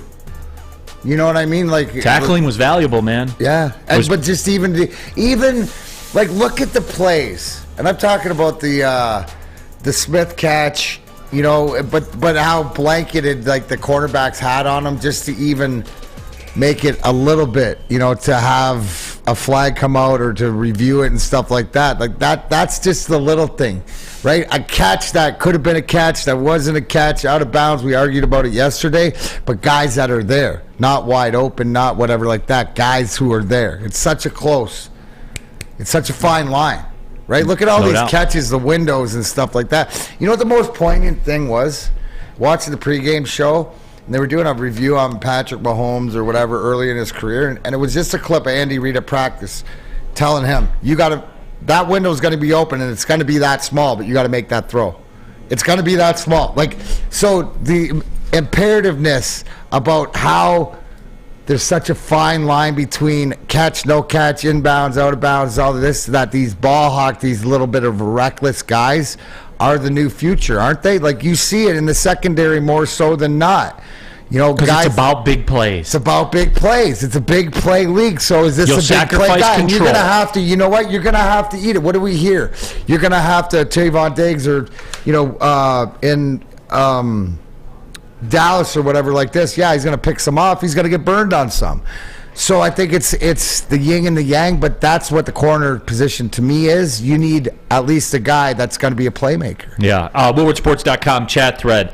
Real Cream of Wheat says, I'm with you, Neal. Did you like my pick, though, Spenny? Or nah? Nah. No? Why not? I liked your offensive lineman pick better than your edge, but... Why not? I don't know. I just feel like Brad Holmes can find a guard that he can put in there in the later rounds. And it's not an apparent need right now. Oh, I don't dispute that. Yeah. But I mean, it is kind of a need. Somewhat. We saw this team isn't a 5-man unit, stay healthy unit. This is an 8 or 9-man unit. So, to the fact about what they're doing with Evan Brown, like if something comes out that they re-sign him or whatever, well, you know that's down the tubes, right? But I think, and to your point, Spenny, maybe you can get that guy at 18. Yeah. Right? So maybe it's more important to take the corner up high because they are corners the new, what are they? Are they the new because of Sauce last year? And I know that the talent to Stingley and to Sauce and stuff like that, you can't expect anybody to come out and be Pro Bowlers or all pros, but there are some sort of expectation that the evolution of the position. A lot of these first-round corners have been working out lately, and they've been plug-and-play guys like Sauce, Stingley, J.C. Horn, Patrick Surtain. Like, they just come in there and make plays. So, just not the ones we've taken. Did TCU play Oregon? Did Oregon play TCU this year? Do they schedule or whatever? No, I don't. I'm just wondering, like some of these cornerbacks. I mean, who's your best test? Right, obviously, if you got a Georgia, Alabama, they're top guys. But that Quentin Johnson, right? Who did he go up against? And was there anybody on tape, right? Because that's the new NFL you're going up against. So who are the guys that can either speed-wise or stay with it, or that's one of the things that I'd be looking at. WoodwardSports.com chat thread. Austin the Truth says, please don't resign Jamal Williams for more than $5 million. I talked to some people, by the way, and I would borderline be reporting this. They are going to get it done, and it's not going to be for what everybody thinks it is. For 4, right? He wants to be here. I know. Dude, he's the Wants to worst be agent. here. They're going to give him a new Pokemon set or whatever like this, but he was saying that, no, he's made it apparent people won't that he believe ain't what he going signs anywhere. I had a dream last night that Jamal Williams' girlfriend cheated on him with me. After you shaved or before you shaved? I don't remember if I was shaved or not, but Because you'll do anything for love, but you won't do that. That's true. You do look like Meatloaf. You said that, though. I did. Yeah. Absolutely. But yeah, people will be shocked. Mm-hmm. And we will be efforting to get him on the show. That will be coming So can up I as just well. ask, without you tipping your hat or whatever like this, as the draft capital salary cap guy, are you very happy at 100%? There you go. That's all you need to hear. So we're all happy if he's happy. Absolutely. Market value. But that's what it also too is what I said 4.2 for 2 years, and from the way you're making it sound, it's probably Might be a little less than that. Yeah, probably 4. Yeah. So, and then somebody asked too, just to clean this up. Robert Closey says, Neal, the draft talk's a little premature since free agency opens up on March 15th and half the roster are free agents. Unsignees will play into the draft. No, and that's fair. That's why I said, Robert, we're dipping our toe in the water. Someone also asked, and I forget because I lost it, is who will the Lions have to pay in 2024? And so I pulled that up real quick, and this will probably ride us through this segment before we get into what are you going to do with 18. Because I really, really like this list of people that are on this free agency list. Mm-hmm. But I don't like them to say, oh, man, we get to re-sign them and keep them. I like them because we don't have to. At the top of the list, Romeo Okwara will be a free agent in 2024. He gone. Which also coincides with why they have 115 million-ish before the rookie classes in cap space, by the way. Jeff Okuda. Oh, Spot Rack has a market value on him. Well, I mean, you can't bring it up and then look at it and not. What is it? This is new. I haven't seen the market value available by Spot Rack on Jeff Okuda. What is it? Now, before I say this, remember, they analyze numbers. They analyze like contracts with like ages, with like experience, with comparable stats. They have Jeff Okuda's market value at $13 million right now. Oh, hell no. They're very good at what they do. So right there, I ask you right now, are we aloof on the quarterback position in this league? Like, do we have something that we don't know we have, or is it just because it's that thin? A little of both. I think both things are true. They said his market value is about 4 years, $52 million, which would rank him 15th in cornerbacks. Oh, hell no. So it's not crazy. That's not crazy. Yeah. Yeah. You know what I'm saying? It's not crazy. Hold on, I got to pull the chat up because I'm sure this just lit up. That's tough, though, Neal, isn't it? I go to you. I go to you, right? That doesn't fit the narrative, does it? Yeah. Brandon Katz says Bradbury got $7 million this year, whose market value is going to be about 15 this year coming up. Okuda's market value is not close to 13 million. Not close. You got to remember, it's not this year; it's next year.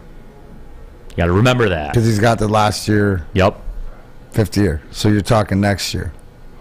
Yep. So that's what it is. Everybody, Gypsniz says, now I need a new keyboard. It's just spit out my Mountain Dew Zero. Yeah. Okuda's market value is $5 million a year. No, Brandon, it's not, because at that point he'll be a veteran in the league, and that's the way that it works, man. You can think what you want. I understand that, but that's not the case. So yeah, Spencer is baby meatloaf, which is true. Meatball. So. You know, that's what it is, guys. So that's another reason, because I'm moving on at that price. Nothing personal.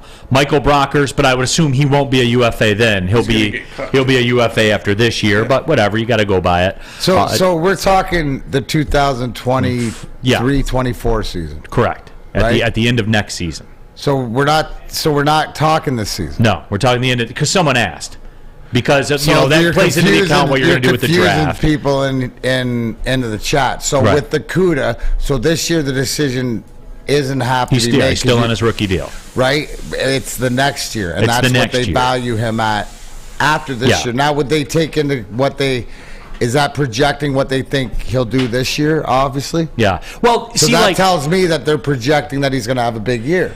But here's the thing, too, though, is, you have your option year for him next year, too, at $11.5 million.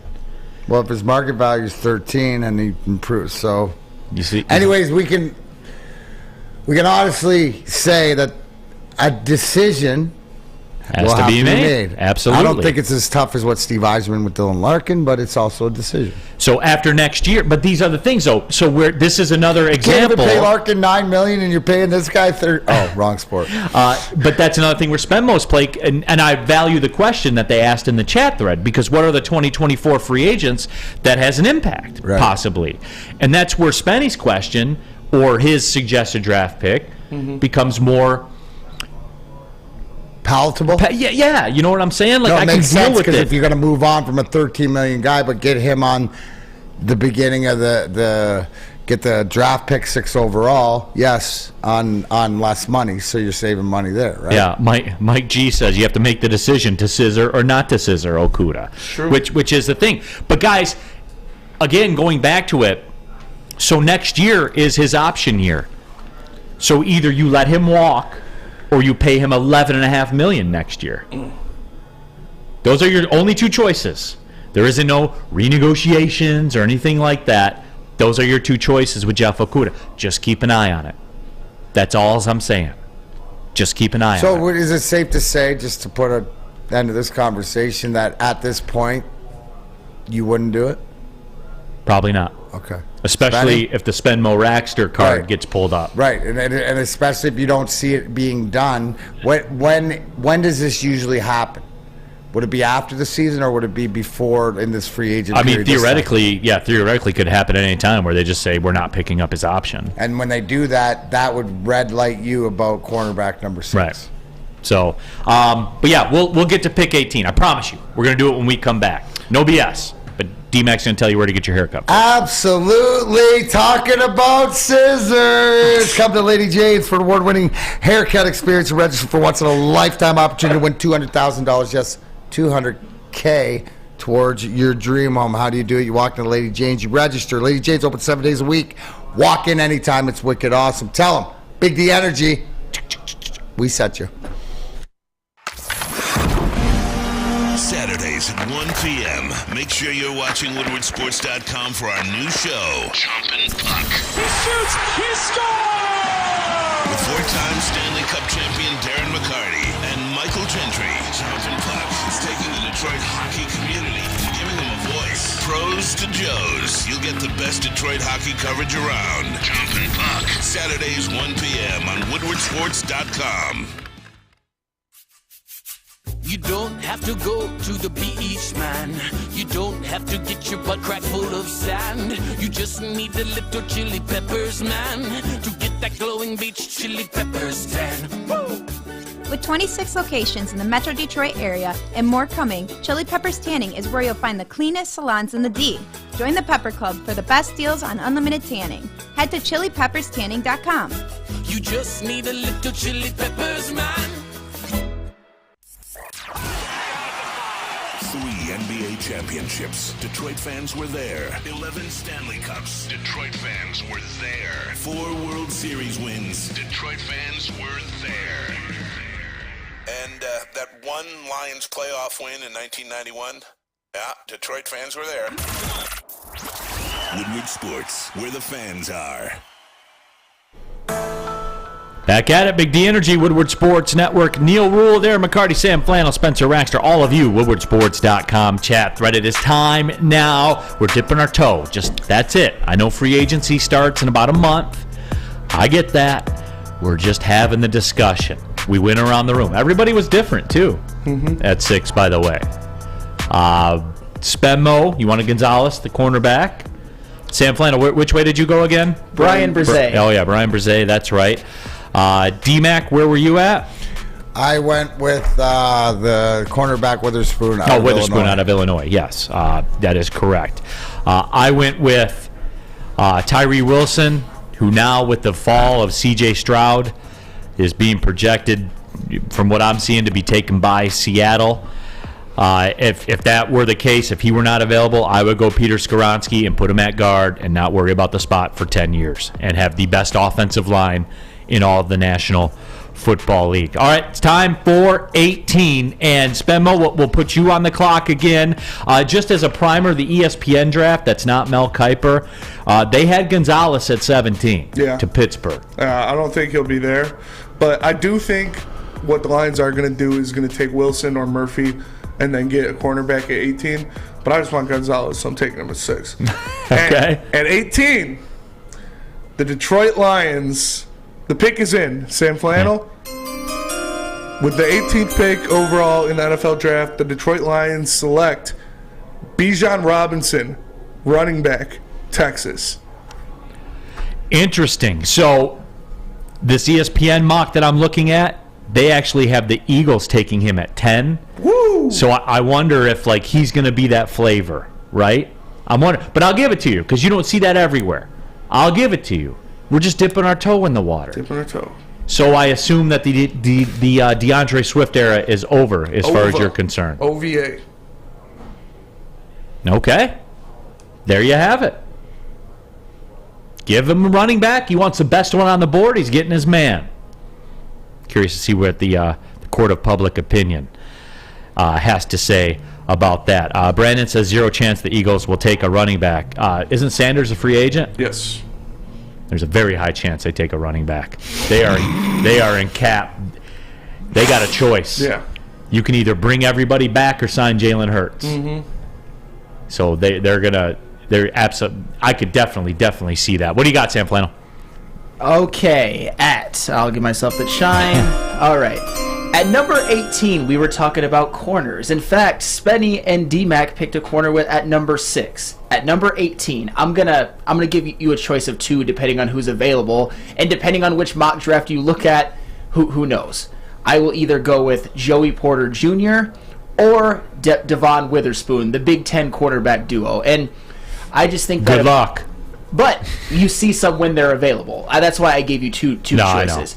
And to me, the corner is one of the Lions' biggest needs. I think what Porter Jr. does and what Devon Witherspoon does are a little bit different, but both can work. Joey Porter Jr. is a very, very physical, big corner. I think that if you play a guy like Justin Jefferson twice a year, you might need a guy that can jam him, play press man. I'm not saying he could cover him, but I'm saying he's a better option than the guys they have now. And Devon Witherspoon, like you guys said, the ball just seems to find him. And he's not as big as a Joey Porter Jr., but some of the hits that he delivered, that man lays the wood. The Lions need a corner. I think those are 2 players that you can plug and play and be starters right away. And I think that one of those 2 will be available for the Lions at 18, and I think that would be a good pick, arguably even a steal. So give me either Joey Porter Jr.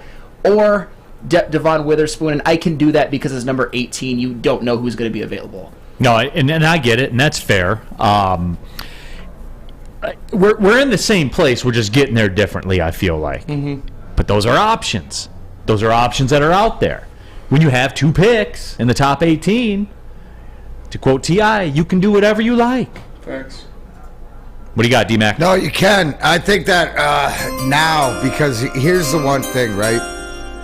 And I'm looking, and in all these drafts, right? You don't see the linebackers. You don't see when are you gonna grab them? So is this the top of the draft where you go for that offensive piece, the wide receiver, the running back, or even the touchdown, right? The mock I'm looking at has Anthony Richardson there. I know that some people are so high on this guy, right? That reality, and it's sitting in your face. I'm leaning more to Spenny and Bijan if he's there, but I think what you say, he might not be there. So then I look around. Do I go wide receiver? Do I go Jordan Addison? Do I take a weapon in that way, or do I plug my line? Do I think, what do I feel about Brisset? Brian Brisset, defensive tackle, big hole plugger. Obviously, 2021 he had a knee injury, but he's graded really high in the middle. What do I want to do? Right, looking at the edge and stuff like this. So right here, right now, I guess my thing, and I like Joey Porter Jr. too. If they don't take a corner up high, Sam. I like that pick, but I'm just going to say, for argument's sake, and I'm a big believer in building and continuing what you have. I'm going to take out a Clemson. I think there's some upside to Brisset, the defensive tackle, and that's another dog. So I'm going to go defensive tackle here out of Clemson. Yeah, and look, for me with number 18, God, I love that sound. Initially, I was kicking it back and forth because this is where I would slide in with the Christian Gonzalez talk. And again, the ESPN mock that I'm looking at right now has him going 17 to the Steelers. And when you start looking at him, Spenny, and I'm curious because this is your boy, you've already taken him at 6. Yep.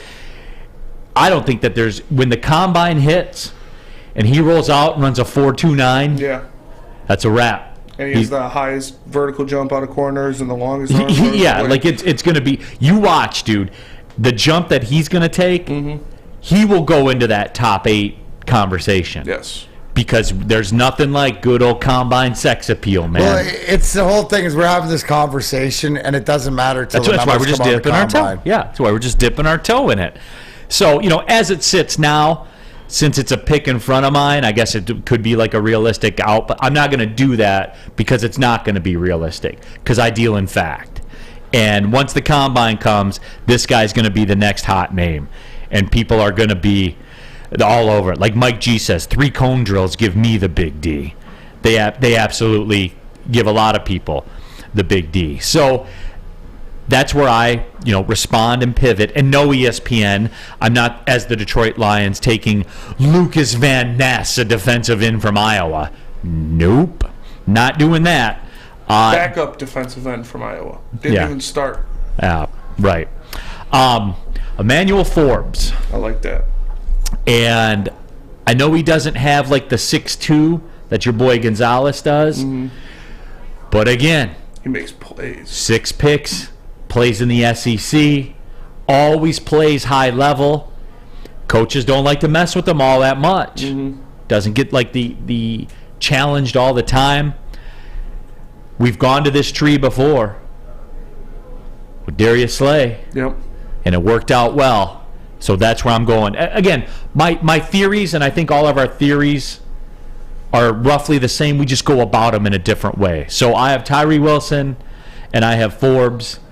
And wait for me to take my kicker in round 3. Yes, wait for it. Spenny? I really like Tyree Wilson and Forbes, so I really don't like a kicker in round 3, though. I'm sorry, Spenny. Sorry. When are we done with the kicker musical chairs? When are we done? And I'm giving you that. I'm good with Badgley.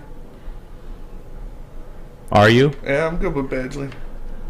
Sam Flannel? Rather than a 3rd-round pick. Badgley was obviously, he kind of stabilized the kicking position a little bit, but as a Michigan fan, as somebody who watched Jake Moody up close and personal, obviously he's the best. This is the one time in my time as a Michigan football fan where I haven't had to worry about the kicker at all. He was just as accurate can be. I don't hate it because I think that Brad Holmes will select the right people with the first 5 or so picks. I wouldn't be pounding the table at all. And like Neal said, it would solidify this position for years and years to come. And the Lions play in a dome. How accurate do you think that Jake Moody will be at Ford Field? I think he would. How accurate do you think he'll be at Ford Field, Sam? I think he may never miss a kick his entire career. Ever in the history ever. I could see him having seasons where he's like 29 of 31 and doesn't miss a single extra point. I don't think that's outside the realm of possibility. Is that worth taking in the 3rd round? Yes. Absolutely. And again, Andrew George Bradshaw, and Andrew, haven't noticed you in here before, appreciate you tapping in, says Forbes is feast or famine, either making plays or getting smoked. Exactly. The making plays part. That's what this league is now, man, because teams are going to score. What is this league? It's about flipping that possession, right? Yep. So you're going to give up points, and teams are willing to do that, but if you can be that misnomer and turn it over once, right? It's set up for scoring. Andrew George Bradshaw also says Moody will be great in the 5th round. Guys, I did the research on this. The high-level kickers go early. They do, and they don't have a 4th round pick as it sits right now. So if you want them, you got to take them with that last 3rd round pick. That's the way it sits. And go look at the draft. If you are lockstep with Brad Holmes, then he'll take him, and okay, Jake, their plan is exactly what you said. 10 years of this guy, right? So it's out there. You gotta invest something to get something, man. That's just the way that it sets up. Let me tell you the way Cintron sets up. It's an aspirational lifestyle beverage brand with a line of sparkling flavored energy beverages and premium bottled water. Cintron is fashionable, functional, and fun if you want premium ingredients, long-lasting energy, balanced hydration, essential vitamins, and, of course, great taste. You know what? Why wait? Cintron is your top choice. You can buy it online at drinkcintron.com. It's also available on Amazon. Yes, open up the phone, order your Cintron. Sitting on your porch when you get home the next day will be a case of the great tasting Cranberry Classic or the sugar-free. Haven't had it yet? Next time you go to a Wings or Pistons game at LCA, Cintron's right there. Proud partners with all of them. Drink it, live it with Cintron. Can't get enough Woodward Sports content? Head over to woodwardsports.com right now for up-to-date sports articles and great entertainment news. We have the best writers, bloggers, and coverage all at your fingertips. Head to woodwardsports.com right now to experience all Woodward Sports has to offer. The sports marketing agency would not be who we are without great community partners like Higuera Health and Carol Zuniga.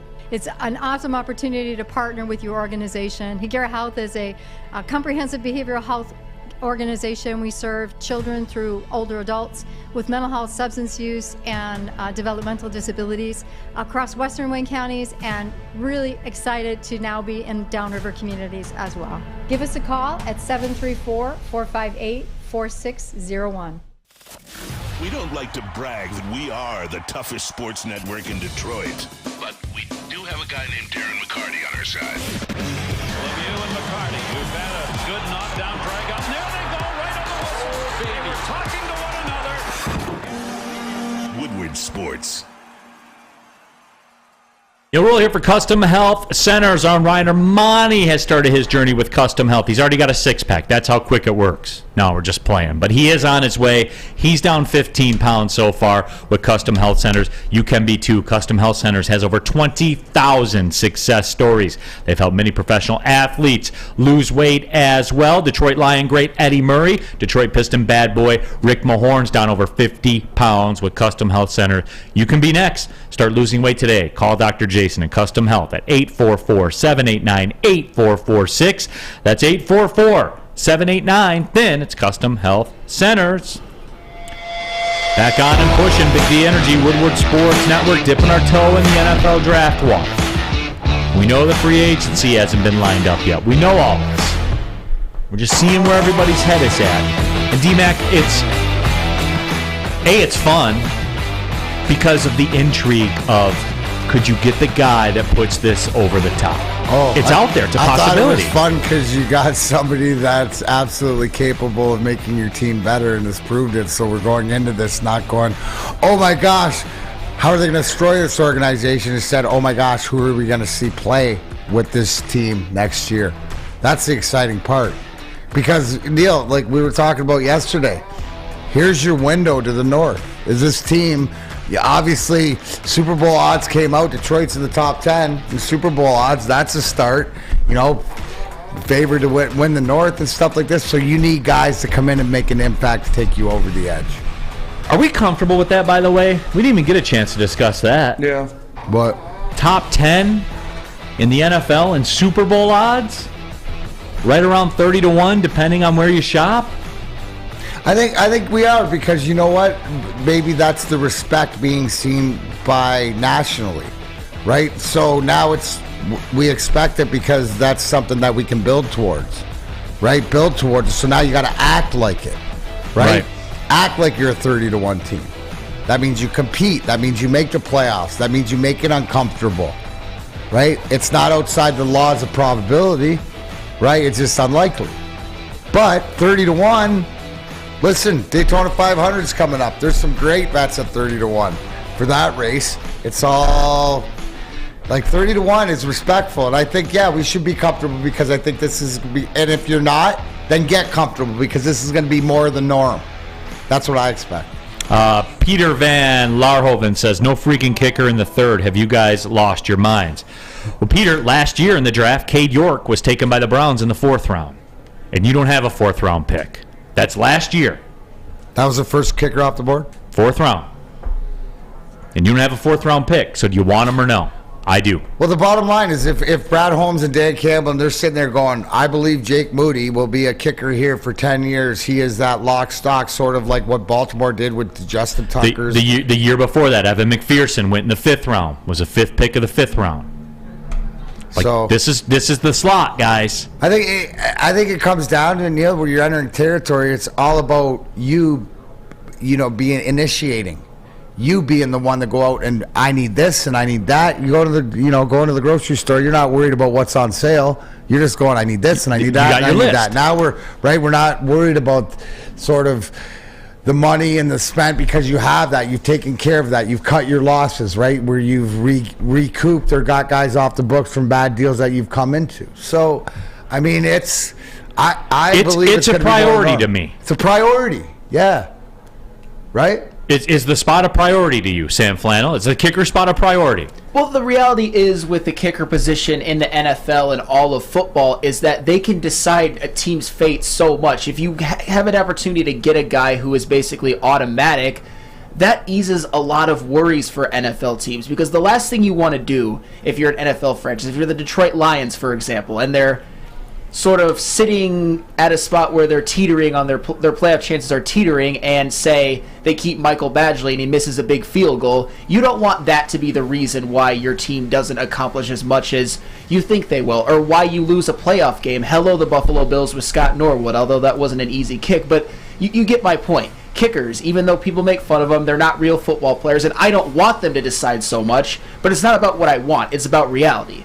Kickers, if you have an automatic kicker, I mean, how do the Bengals feel about Evan McPherson? Probably pretty great. How do the Baltimore Ravens feel about Justin Tucker? Like, they won the lottery. They drafted him in the 5th round with the 5th pick in the 5th round, too, Evan McPherson. Yes, and they probably would have taken him higher if they would have known. I mean, if the Baltimore Ravens, they probably would have taken Justin Tucker in the 1st round if they would have known how valuable he would be. Honestly, they got the best kicker of all time. Jake Wagoner says it, and this is true. It's one of those things that you know is true, like you knew it, but until you hear it verbalized, you're like, damn, that is true. The top 25 career scores in the NFL history, they're all kickers. Kickers matter. They matter, man. They matter. And Moody banged a couple 50-plus yarders at the Senior Bowl. And hit one in the playoff, too. Yeah, he did. Overcame the slippery turf. Mm-hmm. He did. He did. And knuckled through, but, when you're playing on such a slick turf. Yeah. That cost you your ability to get in the 50s. Mm-hmm. Even though TCU did get in the 50s. Right? Factual. Oh, nicely done, yeah. Sam. It must not be Monday. Yeah. So, it is. It's one of those things. And you don't have a 4th round pick. So either you're going to move some capital to get a 4th round pick to why take are we him. even talking about this, too? Because if he's generational and you think he's generational, isn't it irrelevant? Right? You know what I'm saying? You can go up as high and pick him as you want. If you think that this is the guy that's going to be arguably generational, that means, he's going to set the franchise record for points. You've had kickers. Like, we know what kickers are for a long time here. If this is your guy and Holmes thinks that, I guess the thing is like Neal's saying, don't be surprised for him to go as high as the because third round. Again, I'm going back to it. The last 3 kickers that have been, there's been a kicker taken in each draft the last 3 years. 2022 round 4, 2021 round 5, 2020 round 5. Although I've never heard of Justin Rohrwasser. The Patriots took him too. Hey man, they can't all be home runs, I guess. Yeah. So there is that. Roberto Aguayo. Yeah. He was really high taken. 1st round pick. Yeah. Was he? I thought he was second. Well, regardless, he was a big-time bust. He got cut on Hard Knocks. It's a very, very sad moment. It's not to me. We've went through this before. That's kind of like my favorite part when they get cut. I'm sick like that, I guess. Wow, I just learned something new, that Sam Flannel has more compassion for something than Neal does, and that would be the Hard Knocks pink slip in the locker. Aguayo was a second round pick. Rounder, yeah, in 2016. Mike Nugent was a second rounder. So embarrassing. Steven Gostkowski was a 4th rounder. And Nugent and Gostkowski were worth it. Yeah, absolutely. Alex Henry was a 4th rounder. Where was Seabass? Caleb Sturgis was a 5th rounder. Janikowski, 17th overall pick in the 1st round. That is wild. Dude was a legend, though. He was a legend, absolutely. So, it is out there. Martin Gramatica was a 3rd round pick. It's out there, folks. If he's good, he's going to go early. And if you want him, then you have to invest. Jason Hansen, 2nd rounder. Yes, the Lions have Dadis 411. Absolutely. So there, right there is proven, and I know it's not the Holmes, but the Lions in the past have generationally. Jason Hansen was a generational player. If you view Jake Moody at all in those high waters, like he's got to be. This ain't just another kicker. You're saying that this kid has the potential to be one of the best to ever play. That's what you're going on, because you're telling me that automatic and lockstep. Well, Sam Flannel guaranteed that he would never miss a kick in his NFL career. That is true. Not what I said. Oh, no, that's all right. No, you're not. You're right. You said if he played in a dome. Yeah. Right. Yes. You said he would make 97% of his kicks in his NFL career. 31 divided by 29 equals 97. Yeah, pretty close. If you want real talk, 94.8. I think he could be Jason Hansen. Would you draft a guaranteed Jason Hansen at the end of the 3rd round? I probably would. Absolutely. Yeah. With where my team's at right now, well, 100%. I'm getting pretty hungry. I know. What are you going to do about it? I mean, I've been thinking, but obviously there's only one choice, and that is Cousins Maine Lobster. Because Woodward Sports is brought to you by Cousins Maine Lobster Detroit. Check out their food trucks rolling around the city for the tastiest lobster rolls, lobster tacos, and more. Go to cousinsmainelobster.com and search locations to find the best Detroit schedule, or download the app and order ahead to earn points. You can even scan that QR code right there and figure out where they are rolling around the city. Make sure you check out Cousins Maine Lobster. Love Woodward Sports? Love wearing clothes? Then you should be wearing Woodward Sports clothes. Check out our full line of merch at woodwardsports.com. Just click on Shop. We have all your favorite designs, like Dan Campbell kneecaps, Beverly Hills Golf, Woodward Golf, and of course, our own logoed out merchandise. Men, women, infants, kids all love Woodward Sports. Impress your friends. Impress your boss. Impress your dog. Buy Woodward Sports merch today. Introducing the Planet Fitness Guide to getting that post-workout glow. Step 1. What's your why? More epic energy? Better sleep? Blow off steam? Step 2.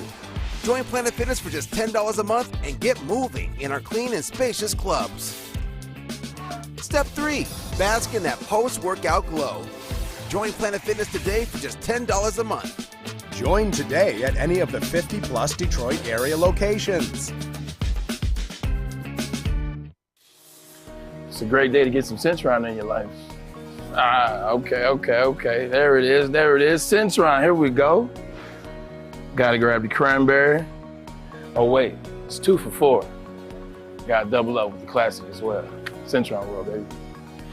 Centron, available at select Krogers, and if you wanna know how, go to @CentronWorld.com.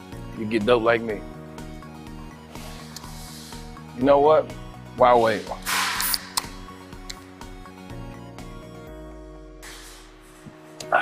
Great taste, guaranteed.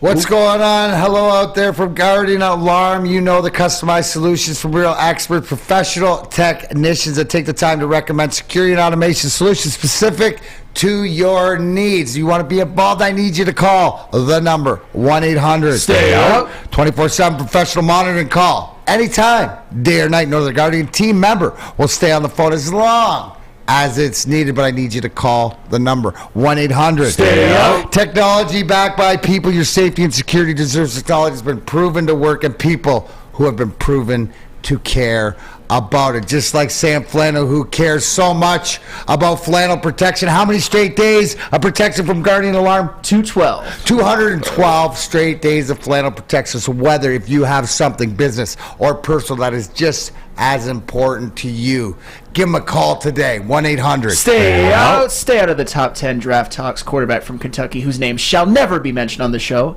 Absolutely. Guardian Alarm, your local security experts. Tell them where scissor is at. Big the energy. Go protect your scissors. Woodward Sports Network. Big D energy, big scissor energy here today too from Darren McCarty. Go back to earlier in the hockey talk, and yeah, we might have got into it. He got into the scissor talk. We'll leave it at that.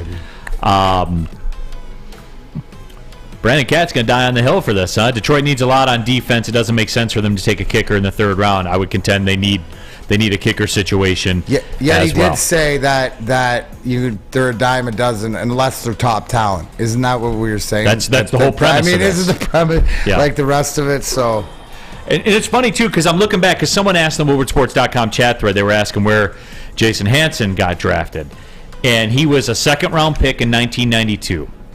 And that was on the heels. And in 1991, in the 6th round, they took kicker Richie Andrews out of Florida State. The Lions did. I've seen some Andrews jerseys right now. Back-to-back kickers, huh? One in the 6th round in 91. He was awful. Then they doubled down and took Jason Hansen, who's a Hall of Famer. 6-2 is divided by 3. But they got it right, Neal. They did? It doesn't matter as long as they get it right. Just going back through it, though, Chip Lowmiller was a second-round pick. Ooh, Chip Lowmiller. John Casey, remember him? He was a 4th-round pick. Jason Elam was a 3rd-round pick. Jason Elam ended up going out and having a career year with the Denver. Remember he hit all those like 67-yarders because he was in Denver. Yeah, so that was pretty wild. But yeah, we were touching on it. We're just approaching it, and tomorrow we're going to do something too. We got a Who Is Wednesday coming up. Who's going to have a longer tenure in Detroit? Who's had a better season so far? Who's under more pressure next year? Who is Wednesday? Who that? Yeah, who now? That's the only thing that's going to be missing. Yeah. Who? You know what? Can I? A lot of times back, can I address this? Rustin Burks had asked when we were doing the hockey season, and I saw this. How do you get an octopus into an arena? And anybody who doesn't know is that the Red Wings known for octopus because it's got 8 legs back in the day, 8 playoff games to win the cup. So Red Wings is synonymous to Al the octopus that comes down out of the ceiling in the playoff time and stuff like this. Anyways, the answer to that is very carefully, right? Usually, and it used to be when they would allow them and you'd see them on the road or whatever, guys would bring in hand size, right, octopi, and you'd keep them in a plastic bag and whatever because they smell. Now, that's cool. You can keep it in your coat. Back in the day, you're not going to get frisked. Probably a lot tougher, but they used to not kick you out. So now they'll kick you out. Why do I bring this up? Because the greatest octopus I've ever seen, and I don't know how they got it into the building to this day, unless it was an inside job, because it took 4 people to carry it. They blew up a balloon, and this is in 1997 in the first round of the playoffs against Philadelphia. They blew up a balloon, put it inside the head of it, or not a balloon, a beach ball in the head of it, and took 4 of them to throw it over. This thing, I don't know, but it was the biggest thing ever. So imagine the head is with the beach ball on the ice. I tell you this because this is for all you savages out there that want to know. Yes, the smell of octopus, as we know, on your hand, not good. So when it hits the ice, somebody comes out with a towel or picks it up, they scrape the ice off or whatever, but there's a residual stank there. If you can, right, early in the game in a shift to bury somebody's face in that or get them, they'll just ruin their day. So maybe that's why they banned octopi, because guys that would smell and that stink, like the ref, if the ref picks it up or whatever, like dropping the puck, you could smell it at the face-off circle. So imagine what it smells like on somebody else's uniform. So that's what it is. Very carefully, but the smaller ones are easy. But have you ever seen a 4-person to throw it over the side? I've seen ones that have been thrown and missed and hit the glass or hit people in front of them. Because you used to see it back at Joe Louis Arena. Everybody would throw them at the same time. Yeah. At national anthem. So, just a little tidbit. Hope that answered the question. That was definitely the good old days. So, to recap Darren McCarty's efforts today: scissor action, residual stank. Did we about cover it all? Yeah, it sounds pretty good. Yeah, it's a good day. I think that's a good place to stop. And it's not even one. I think it's a good place to stop, though. We've done all the damage we can do. So, for D-Mac, for Sam Flannel, for Spencer Raxter, my name is Neal Ruhl. Thanks, everybody, for tapping into Big D Energy on the Woodward Sports Network. Well, see you later.